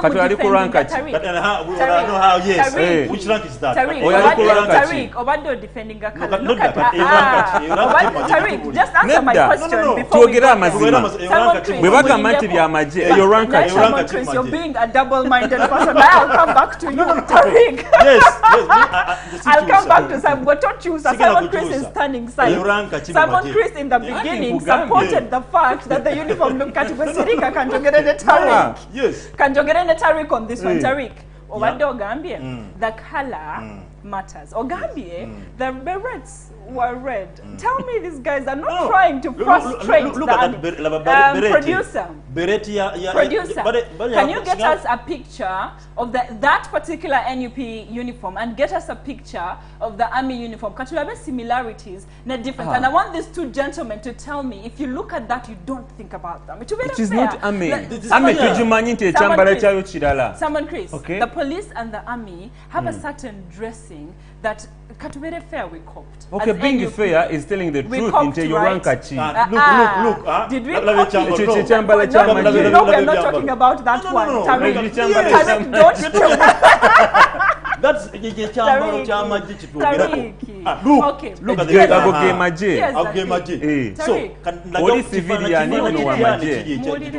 Listen to me. We are looking at the few similarities that these people coped. Look at the shoulders. You look at the shoulders. Look at the shoulders. Tariq, Tugendem Pola. Don't rush. Look at that shoulder. And then producer, take us back to the picture, Air NUP uniform. And they did look at that shoulder. Katediri wankache, oli Lieutenant Colonel, oli Lieutenant Colonel, ono civilian. That's what I like how you're trying to be so unrealistic in your arguments because you want to win. Simon Chris Sagalo Yogere. Nakugambi, I've cut you out of this conversation. Oli Brigadier Flavia Biekwaso. Labayo, Oli Brigadier Flavia Biekwaso. In the beginning, Simon Chris, you agreed with me that the uniforms look alike. I didn't say they look alike. Oh, you did. In the beginning, you said it was right for them to raid the uniforms only because they look like them. Okay. Let's come back to Tariq. Tariq, let's be realistic.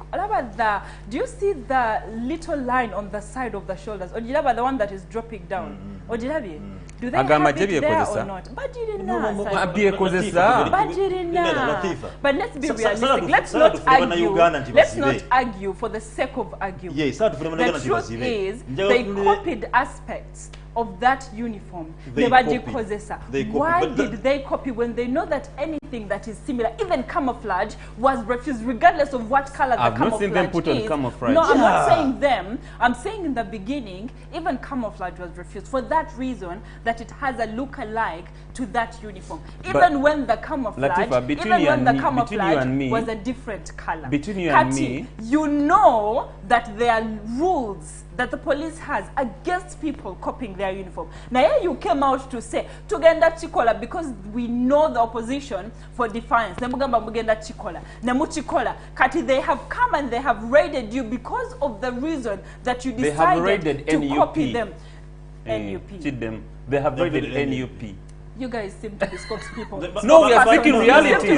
We are speaking reality. But you know, the person who speaks reality is like me. You know why? I'm castigating the way that the arrests have been done in this country from time immemorial and the fact that the opposition has been frustrated. Let us talk reality and being fair. The reality now, coming is back to NUP, we have looked, no, not NUP, let me take back my word, opposition. Opposition in this country has opposition in this country. Look at the color. You see that. Look at that particular line. You see what they did with at the end. I wish I was nearer to the screen. You see what they did. No, but she's just being realistic. Let's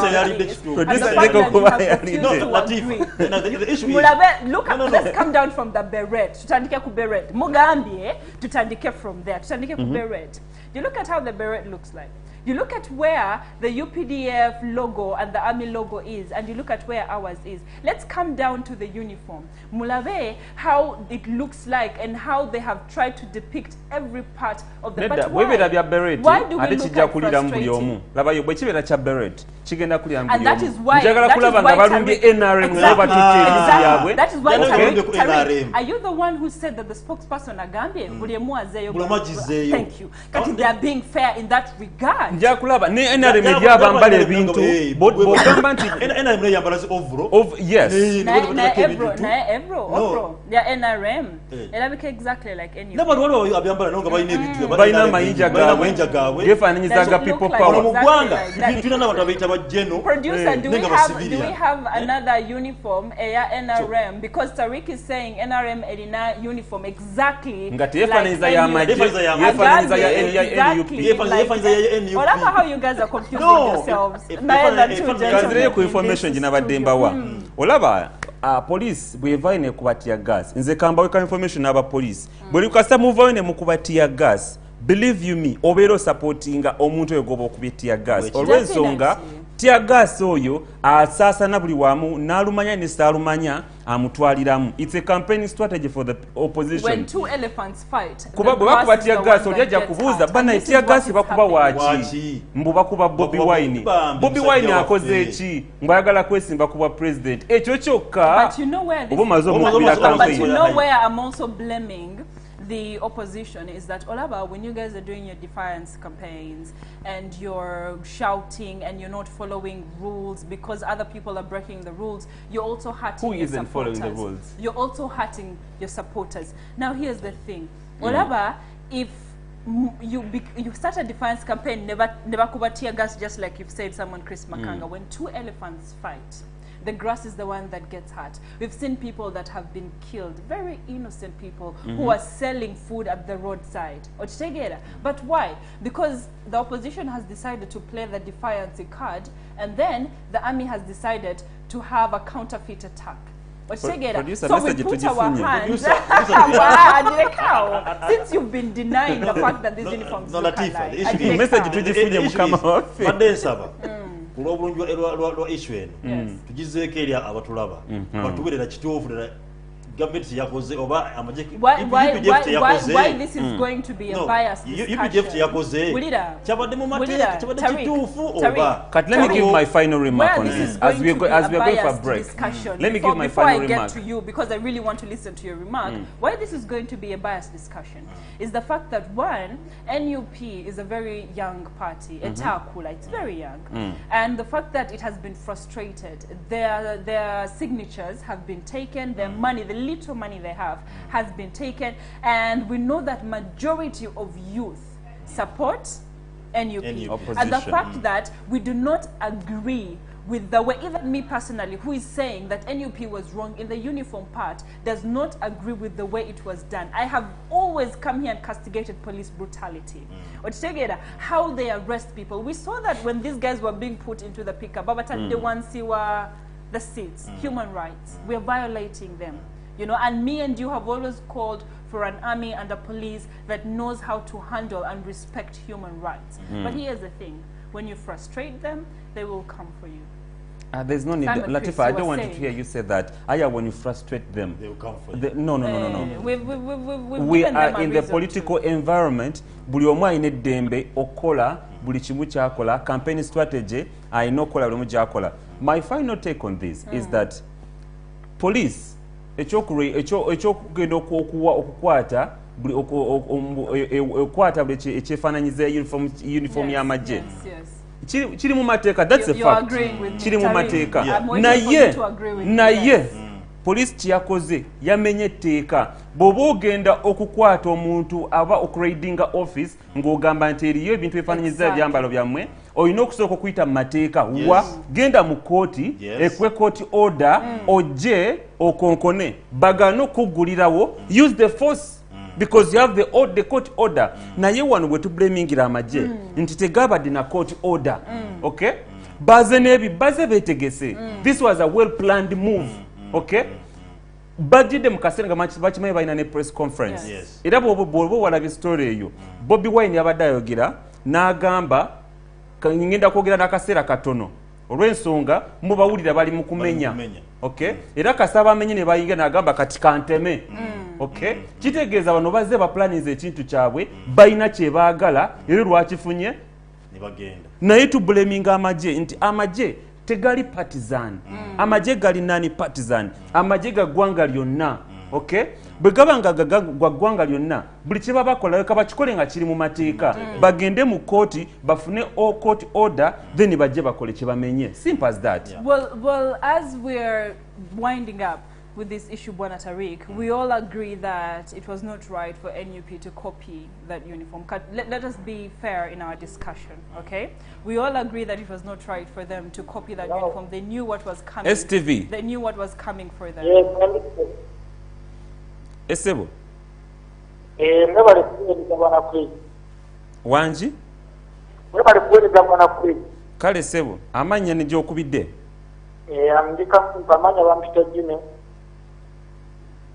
Soko kendeze TV yo. Jimmy, we can hear you, Jimmy. You get enough. Hello. Tukuulira Jimmy. Kakati wana kizibadde ngamba. Esebo. Omanyi obutamba goberera okumaze mwatandikidde. Hello. Esebo. Tukuulira Jimmy. Mbadde mbagoberera okumaze mwatandikidde. Esebo. Omukyalo ono kimanyi wabyatendera ku alitegeera bulungi.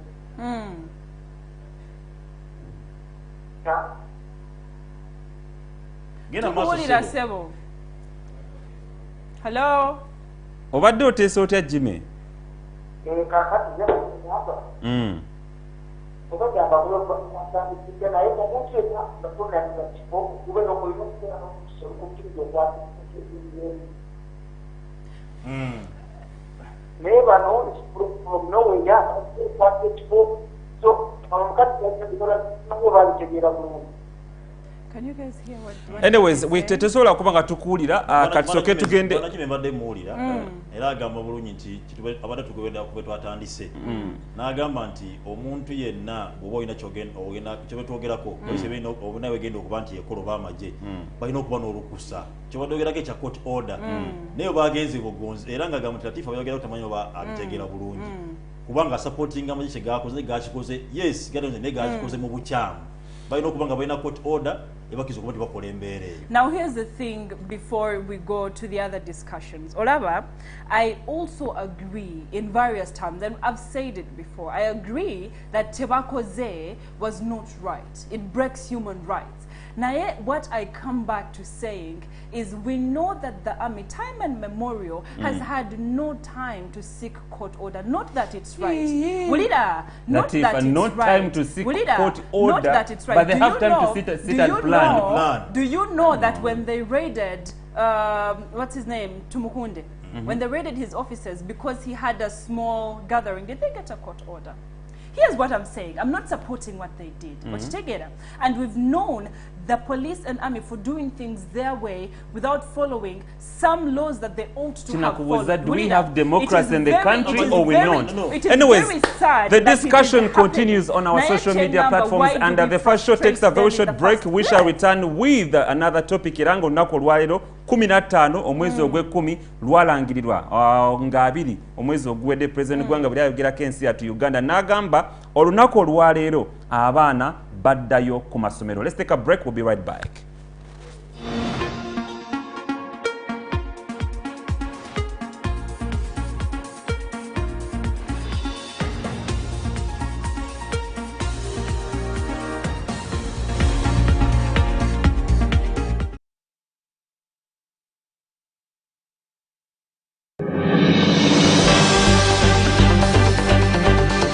The news has literally become cyclic for what happens in Gulu, Mbale, Kampala and elsewhere is the same. My job is to tell the story on what happened, where, who did it, how they did it, and probably why they did it. Join me every single weekday as I break down those big stories that make rounds of headlines only on Select News. With me, Simon Chris Makanga.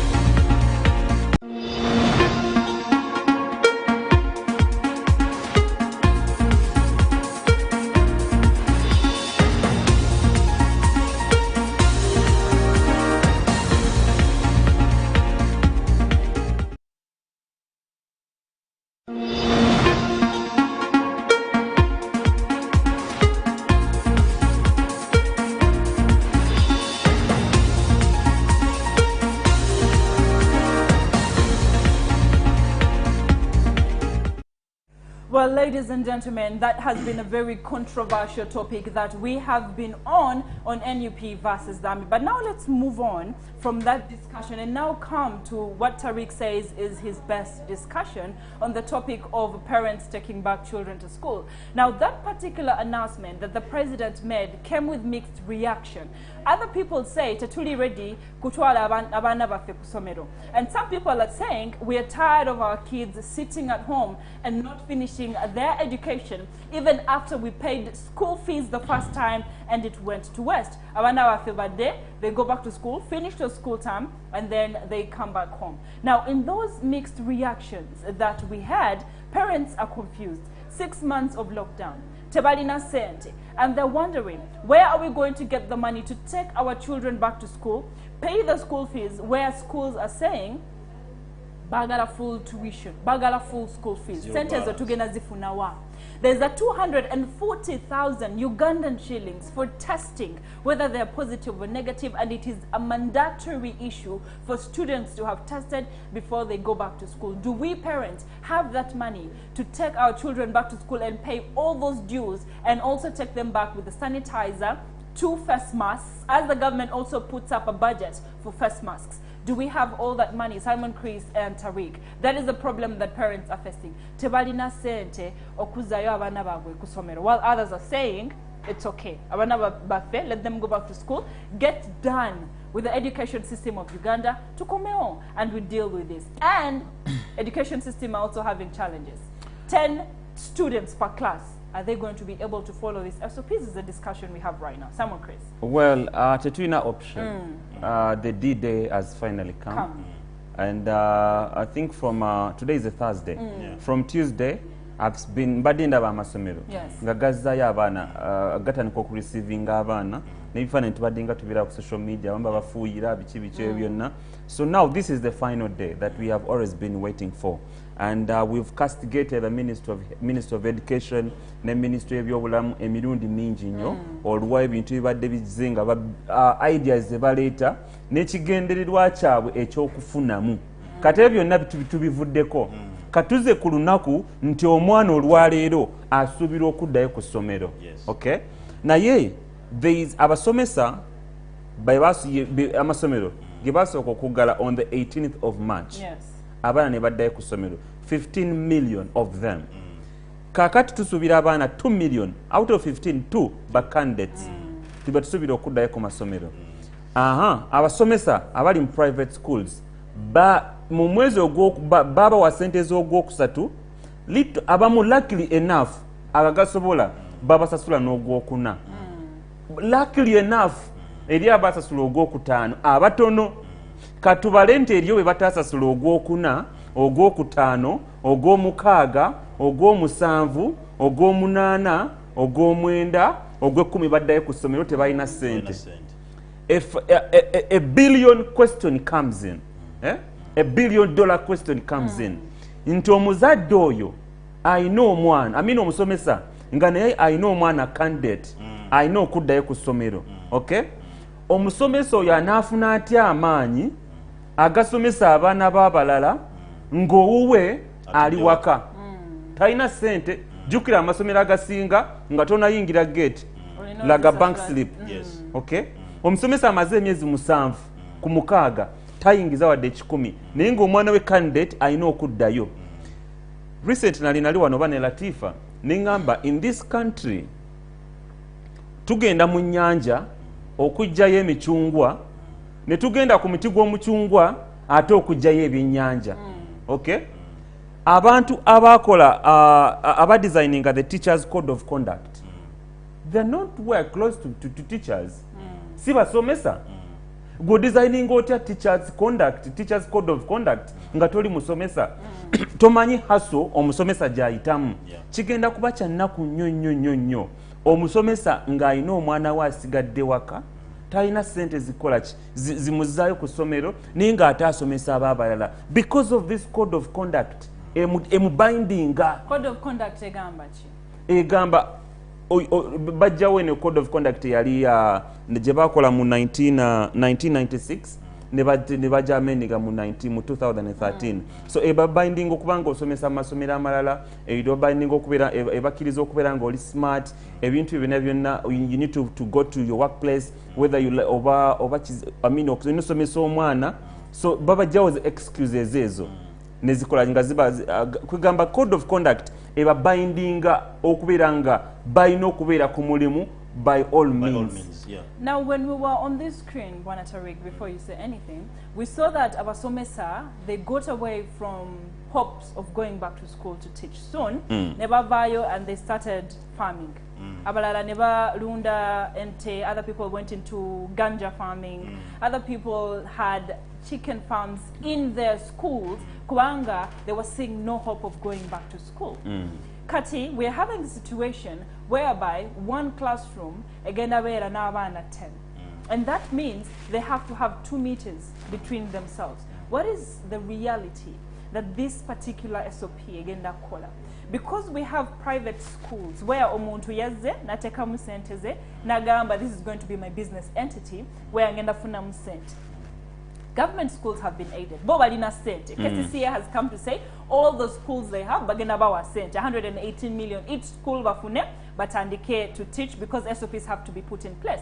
Kacho, your private teacher who put a school as his business agenda kolantia. How is he going to earn when the SOPs that have been put in place zetaga sente? That means that the students who are in that school may have to shift to government schools just like the government called upon them to do. Kati, in those government schools themselves, where these people are being aided, nebabawa sente kati muteke SOPs in place, abana badeo basome, how sure am I that when my kid is going to school, agenda beda safe? Ochitegera. Now, the transportation issue is something else that we haven't looked at. Baganye teachers and students from using public means of transport, border borders and taxis. Because they say which means of transport. Private. Katono nnyo. Bwe bagamba nti bakozese private means of transport. Naye ate omuzadde bagamba nti either day or boarding. Okay? Omwana wange ali mudde. Okay? Mudropinga. Okay, ne mutwala ku somero ne mukima. Naye ate nze ngenda ku mulimu.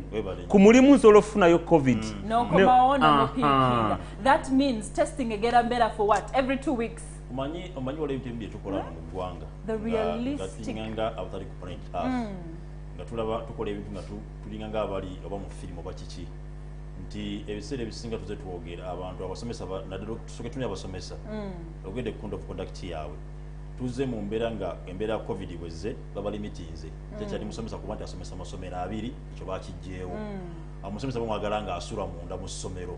Tekyamwagala musomesa nga ava bweru waki How possible is that? Kati ogenda sanga amasomero agama ga private. Ntemenya mayumba gabakiga abasomesa.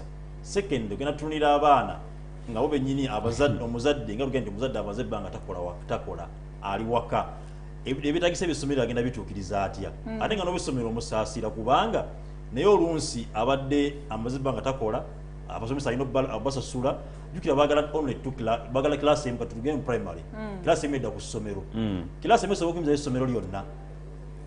Remember wanagula obwate essomero umeme egenda kujja etanze okubanja amasanyalaze wote egenda kujja ayagala amazzi abasomenya license nabagenda ko bakola ki boba yafunayo kaloni mu bank ne bank egenda kujja ne yagala ki aba supplying men bagenda ko bakola ki kama agenda ku expenses zigenda kuba zikola ki zino running on one class. Remember kivolo lwaleero wala musomera nga mugada bulinze tuition araza sole mitwala 5 bagala kakadde akavalinga expenses tugaye bagala SOPs mu class nti class bina abana 10 kitegeza ino kongera kuba teachers abana ko ngabara ninga P7 class emu ne on the fees structure ya class emu eye so kurwaninga essomero asasule basikari asasule utilities zamsanyalaze bichi byonna abikavaringi. Secondly, batu wadde omwezi gumu tino kwantu registerings abana you name omwezi gumu batu wadde abana kasaba reporting ya pop gobantu ino omwezi gutya gumu okusasula you name kati otune mitebe nanga mutufu bili mumbira gibejjidde mu ya kazigizigi. So nze mbadde nsaba nti amasomero n'abazadde abazadde mbakuza tuke ku masomero omanyi bwana Kristo ino omuze ndalafa abazadde abasajja tetufanye kufuka abana ffe wajja basomera.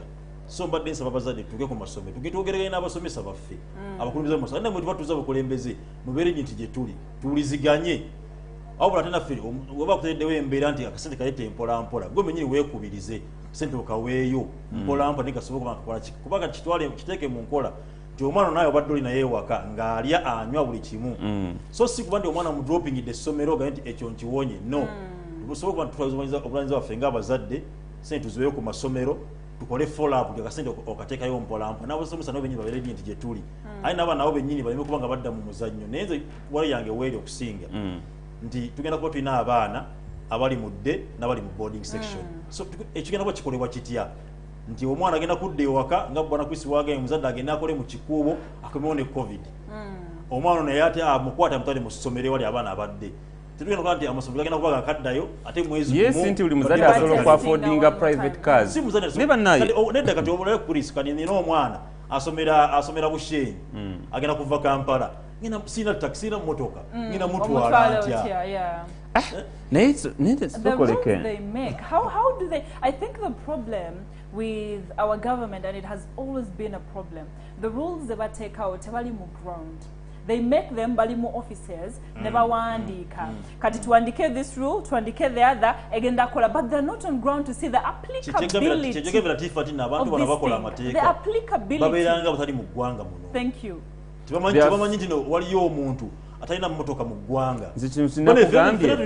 I summarized it up. Tugenda mu nnyanja okukimayo emichungwa.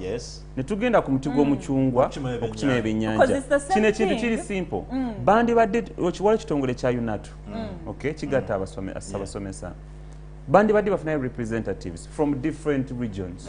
Okay? Ne bakola decisions ng'efavoring all regions. So sikola decisions nga zifavoringa omuntu we Kampala yeka. That is my biggest cry. Nze buli batuko tula ebibuuzo nakuwalira nnyo omuntu ali ku kizinga essese. Omwana akuba enkasi buli lunaku okugenda ku ssomero. Okay? Ninga agenda tula ekibuuzo kye kimu n'omwana gw'oteredde waneena amateeka decisions nga zifavoringa wone we Kampala. Twagala baba bakola decisions batuule n'abatula ku kiko ka UNATU. But ninga kuliko representatives from all regions of this country. Yes. That could be at least an amicable solution that favors all Ugandans. Yes.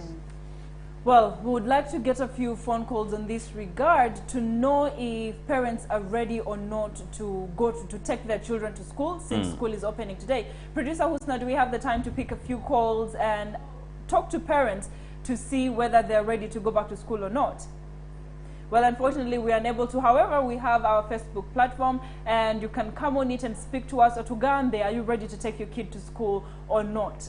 Are the SOPs applicable? Zigenda kola obaneda, and what solutions do you think the government should come up with to make going back to school a bit easier for those students? Now we'll go for a break. To Komeoni Adams Mayambala on International Updates.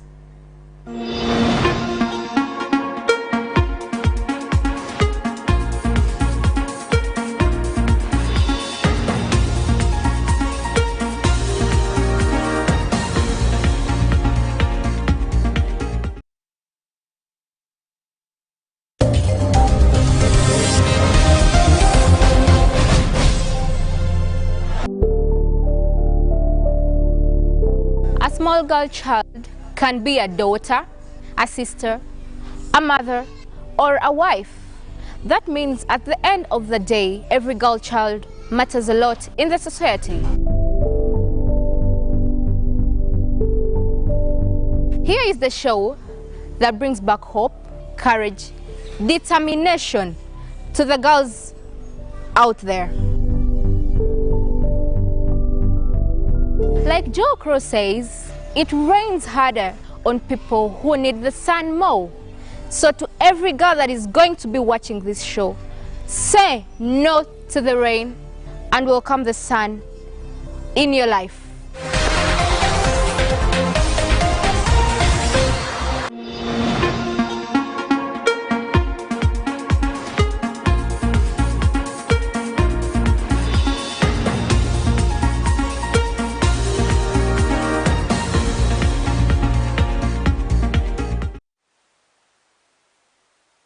Yakatwegatako ku the first show amanya nze Simon Chris Makange raga nkyaliwo ne bannange okulaba nga tukyatwala program eno mu maaso.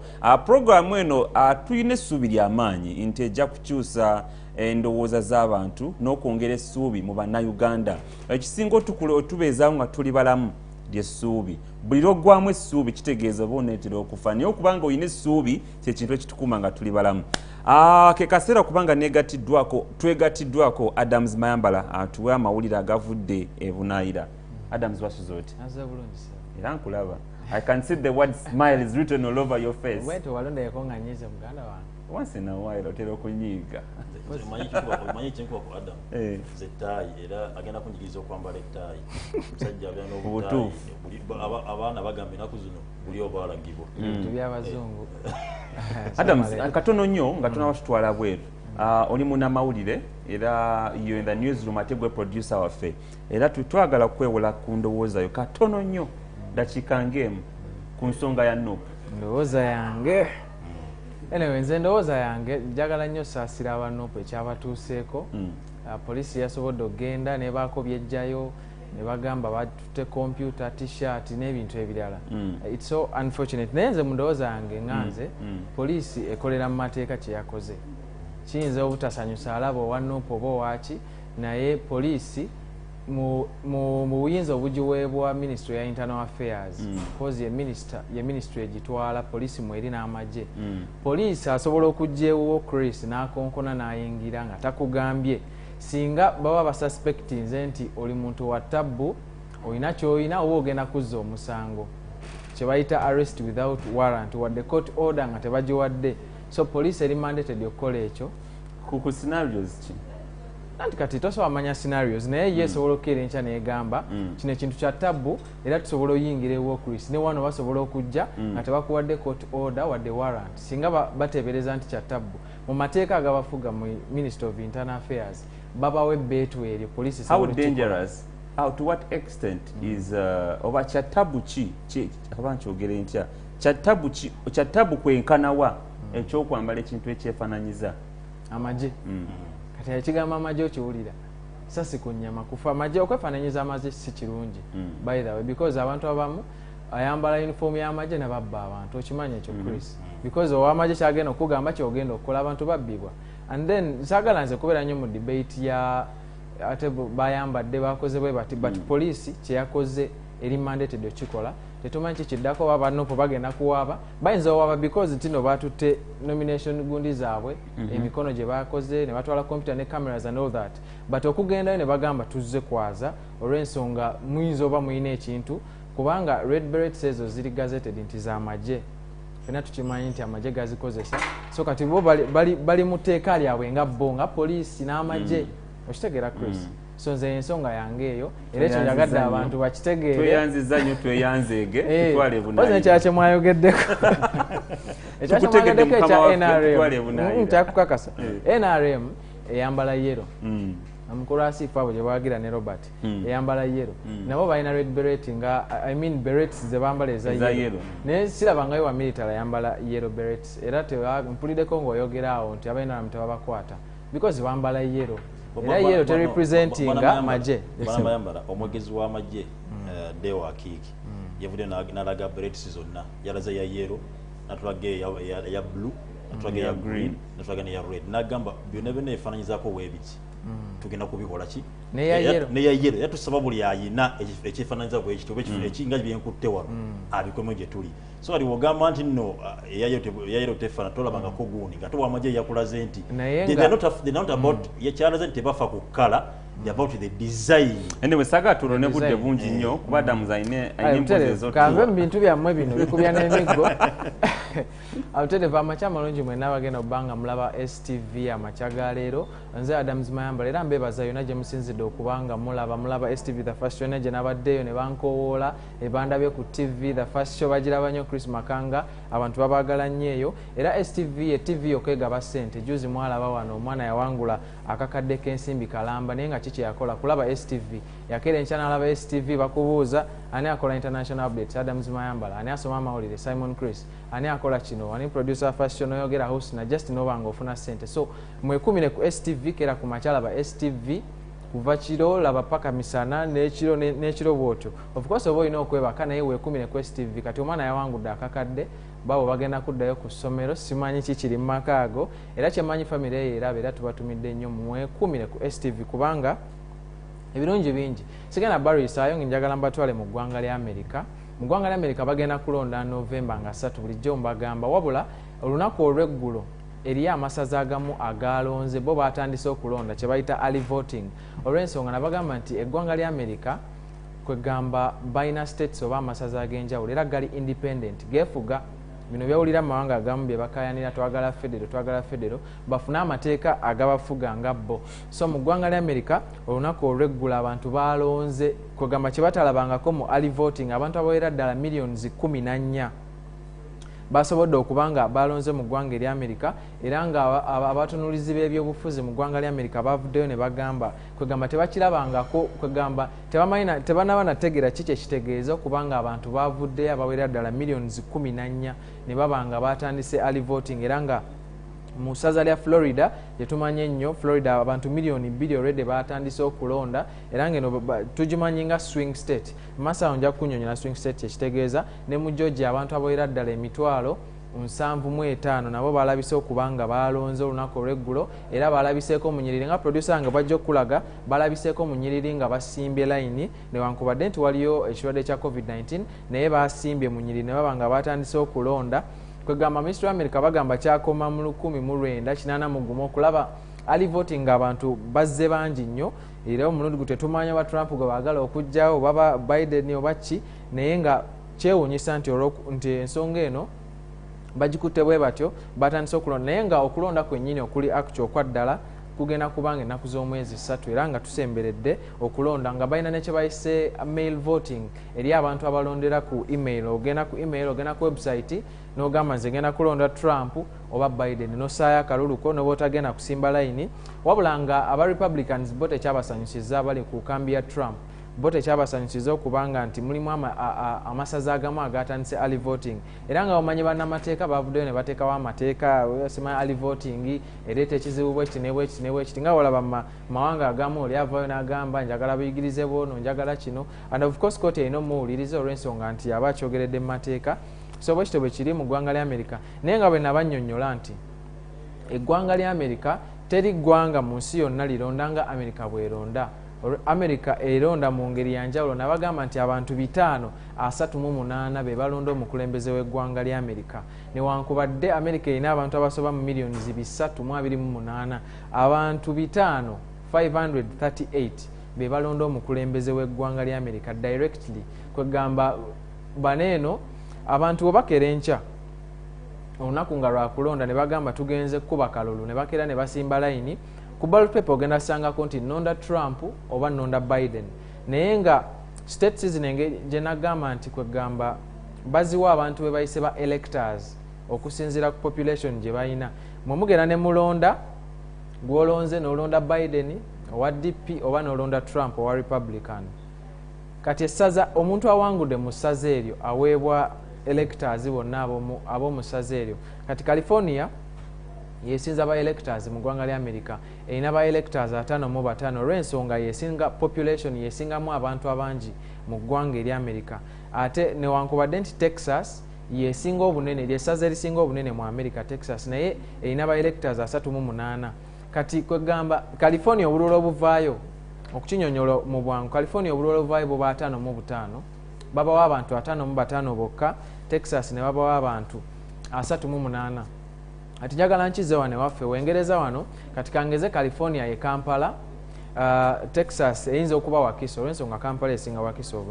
Wakiso esinga Kampala obunene kati Kampala erimu abantu milioni ndi mu kugeresa kangeze nti bali milioni 2 Wakiso erina abantu milioni 1 Kampala ne bagiwa ba electors mwene mbeera nga milioni 2 mwena mugenze mwine abantu bama bagenda okwesimbawo waliwo owa red waliwo owa yellow kati ensi yonna ne bwekeera enkya negamba nti fe abali muneno tugenze tulonda yero abali mu Kampala tugenda londa yero bagenda kubawa obululu 55 bwe mugenda okubanga mukola ki nga mulonda kagamba kiina engeri bagezezaako nnyo mu Parliament ya America obanga bakijjawo wabulanga kiganye era nga wabaddewo okubagana empawa nnyingi olw'ensonga Trump oyo golaba bamuwangula mu kalulu akaggwa naye naaba nga yafuuka omukulembeze olw'ensonga bano abantu be bayita ba electors America bw'emala okulonda nga November 3 batuula nga bo batuula mu lukiiko lwabwe abantu 538 ne balonda ani agenda okubeera president w'eggwanga eri America nga bo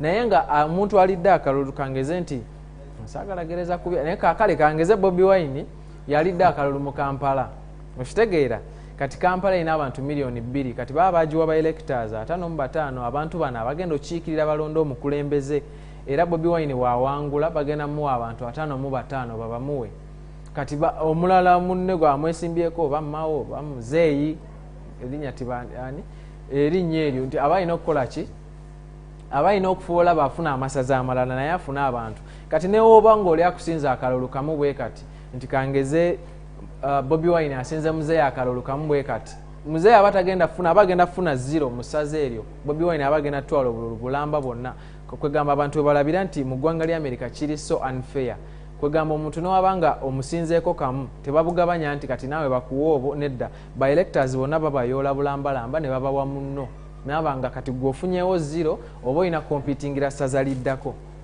oba mukitegeera kyeŋŋamba so kati mu ggwanga lya America bwekityo bwe kiri osobola okuŋŋaanya obululu bw'abantu obululu buno bw'abantu obungi nti obululu kubanga Trump almost bamusinga miliyoni 2 ez'obululu omukyalo oyo amanyiddwa nga Hillary Clinton naye abantu bano bwe bagenda okutuula Trump yafuna 323 kwegamba ba electors ne bamulonda so kati ekyeraliikiriza mulimu states ezimu ze baba bamanyi nti California ewaba Republicans ng'oli amanyi nti nno ba Republicans be bagenda osinga bagenda londa Trump bamuwa 5 ze abantu Florida nti kati Florida yo bagimanyi nga swing state nabagambye swing state gyessaza nga kwegamba abalonzi baayo tebamanyiddwa ki kyebaagala tebamanyi kyebaagala omulundi ogujja akalulu akaggwa ogenda laba nga muna DPA yawangula akalulu akaddako omuntu wa Republican naba nga yawangula mu Florida so kati kwegamba swing states ziba nzibu okupredictinga era nga essaza la California lyo baliwa ba electors 29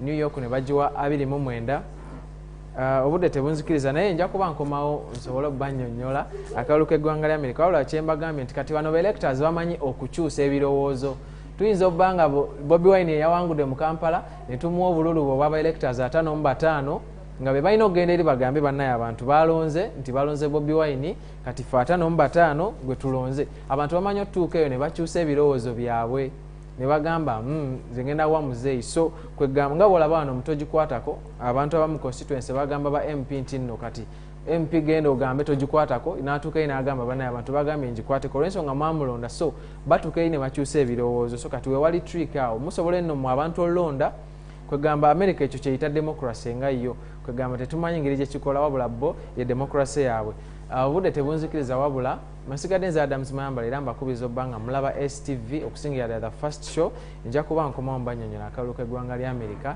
na lwaki awangudde kwegamba lwaki awanguddwa kwegamba lwaki awangudde akalulu ate abeera nga yawanguddwa nsigadde nze Adams Mayambala era Elijah mulaba yanekaanekanye ne suuti ye oba ya tayi ya yero ale mubeere bulungi let's go for a short break tukomewo ne Elijah.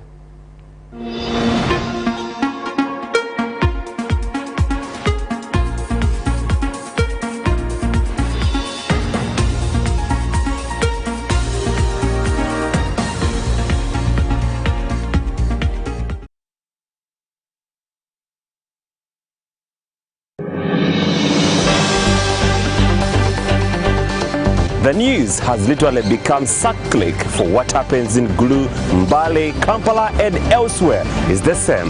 My job is to tell the story on what happened, where, who did it, how they did it and probably why they did it. Join me every single weekday as I break down those big stories that make rounds of headlines only on Select News. With me, Simon Chris Makanga.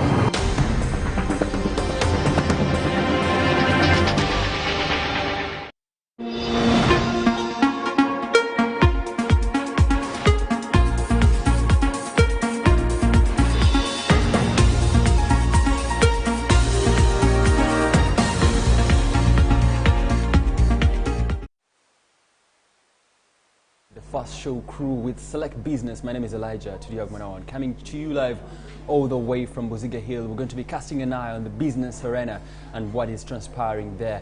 Generally, we're going to be discussing the era of digital and business operations in this day and age where transactions online, we talk about cryptocurrencies, talk about mobile money transactions. Uganda has witnessed one of the very first major hacking incidents in the digital business arena. And of course, that was the MTN Airtel hacking into worth over billions of money were stolen. And of course, it did involve Stanbic Bank among other agencies that were involved in that particular transaction. Well, that was a major blow to our history in cyber crime, and of course we're going to be casting an eye on that. But right away, right now, I'll be giving you financial updates and as how our currencies are standing globally, but also in context of the Ugandan shilling. So the US dollar stands at 3,661, and that's how much it is bought, and it is sold at 3,780. While moving down to the United Kingdom pound, it is bought at 4,665 and sold at 4,840. Down we do follow with, let me move on to the Kenyan shilling in our neighbor in the east. It's at 32.85 and sold at and bought at 34.85. Then the euro is bought at 4,249 and right there sold at 4,424. Then the Tanzanian shillings at the bottom, it is bought at 43 and that's 0.43 and sold at 0.63. Well, looking at our currencies, that's how they stand as of today morning. Looking at the forex exchange, if you have a different currency and you'd want to exchange and either use a Ugandan shilling, that's how you be transacting at different various forex bureaus. On average, if you have a different currency in the city, that's how you're going to be starting. Inflation will remain, of course, still for this financial year until we move towards the end of the very first, this quarter. In the financial economies, we do look at 4 quarters in a year, and as we stand today, we're still in the very first quarter of this particular financial year. But towards the end of the 4th quarter of the financial year, of course, the central bank will be coming up and announce inflation, which do affect your money value and your purchase power. Well, for the financial updates, that's all we did have for you. But of course, what I do encourage you, like I did mention at the opener of this particular segment, I did mention that you need to pay attention to your cyber transactions, to your cyber security as an individual, all the transactions that you do engage yourself into on the digital platforms that you do have. I'm not an expert in cryptography, but what I can tell you is from the little knowledge that I've gathered from cryptography, and that's the area of digital encryption and decryption, you need to take care of your cyber security for as much as you do operate there, be it on personal, social basis, be it economic basis, whatever it is, because your data is your information, and every small and trivial thing that you do keep there does matter in the economic world and the business world. Thank you very much for keeping it Ace TV, and of course, it's been Select Business. My name is Elijah. Tudiagmanawe.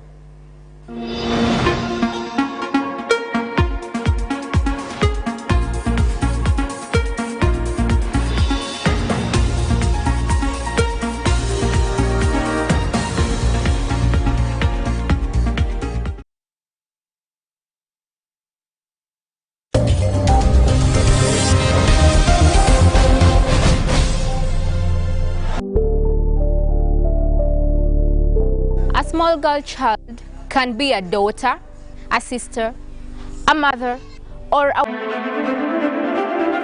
Hey guys, you're watching STV, Select for Fun.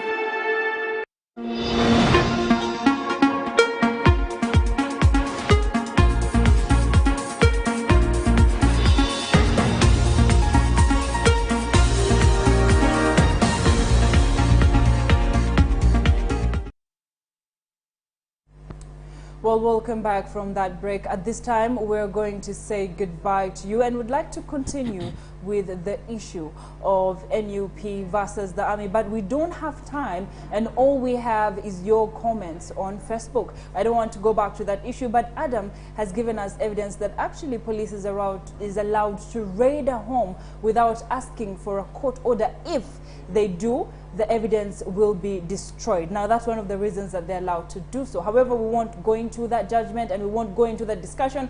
However, we thank you so much for being part of the discussion, and thank you for being live on Facebook. We thank you so much. My name is Latifa. Until tomorrow, when we get into another discussion, please be with us. Weewaawo nange njala kwegatta kuba nange okubanga mbasiibula wano olunaku olwaleero wabula activities nyingi nnyo zigenda okubanga zikola mawulire olunaku olwaleero. Abeesimbawo ku bwa member of parliament bagenda kubanga basunsirwamu ekitongole ky'ebyokulonda mu ggwanga ekya electoral commission. So we expect okulaba nga abangi babeera nga bajjaguza era n'abaana bagenda kuba nga badda ku masomero. Wabula njagala okubiza abagenda okubeera nga bagenda okunominatingibwa temugenda n'abantu bangi olw'ensonga abazadde abamu bazza abaana ku masomero. So traffic ayinza okuba nga w'amaanyi nnyo. Amanya nze Simon Chris Makange era nga tukoze ne ttiimu nnene nnyo muli Don the Drone ne Mansul ku camera Manreza official ku Instagram, then Osna Afet ne Adams Mamba labye ba producers baffe, Jeff ne Robert Jones be bali mu control room. For now, may the good Lord of Abraham, Isaac and Jacob be with you until we meet tomorrow. For now, I am not around.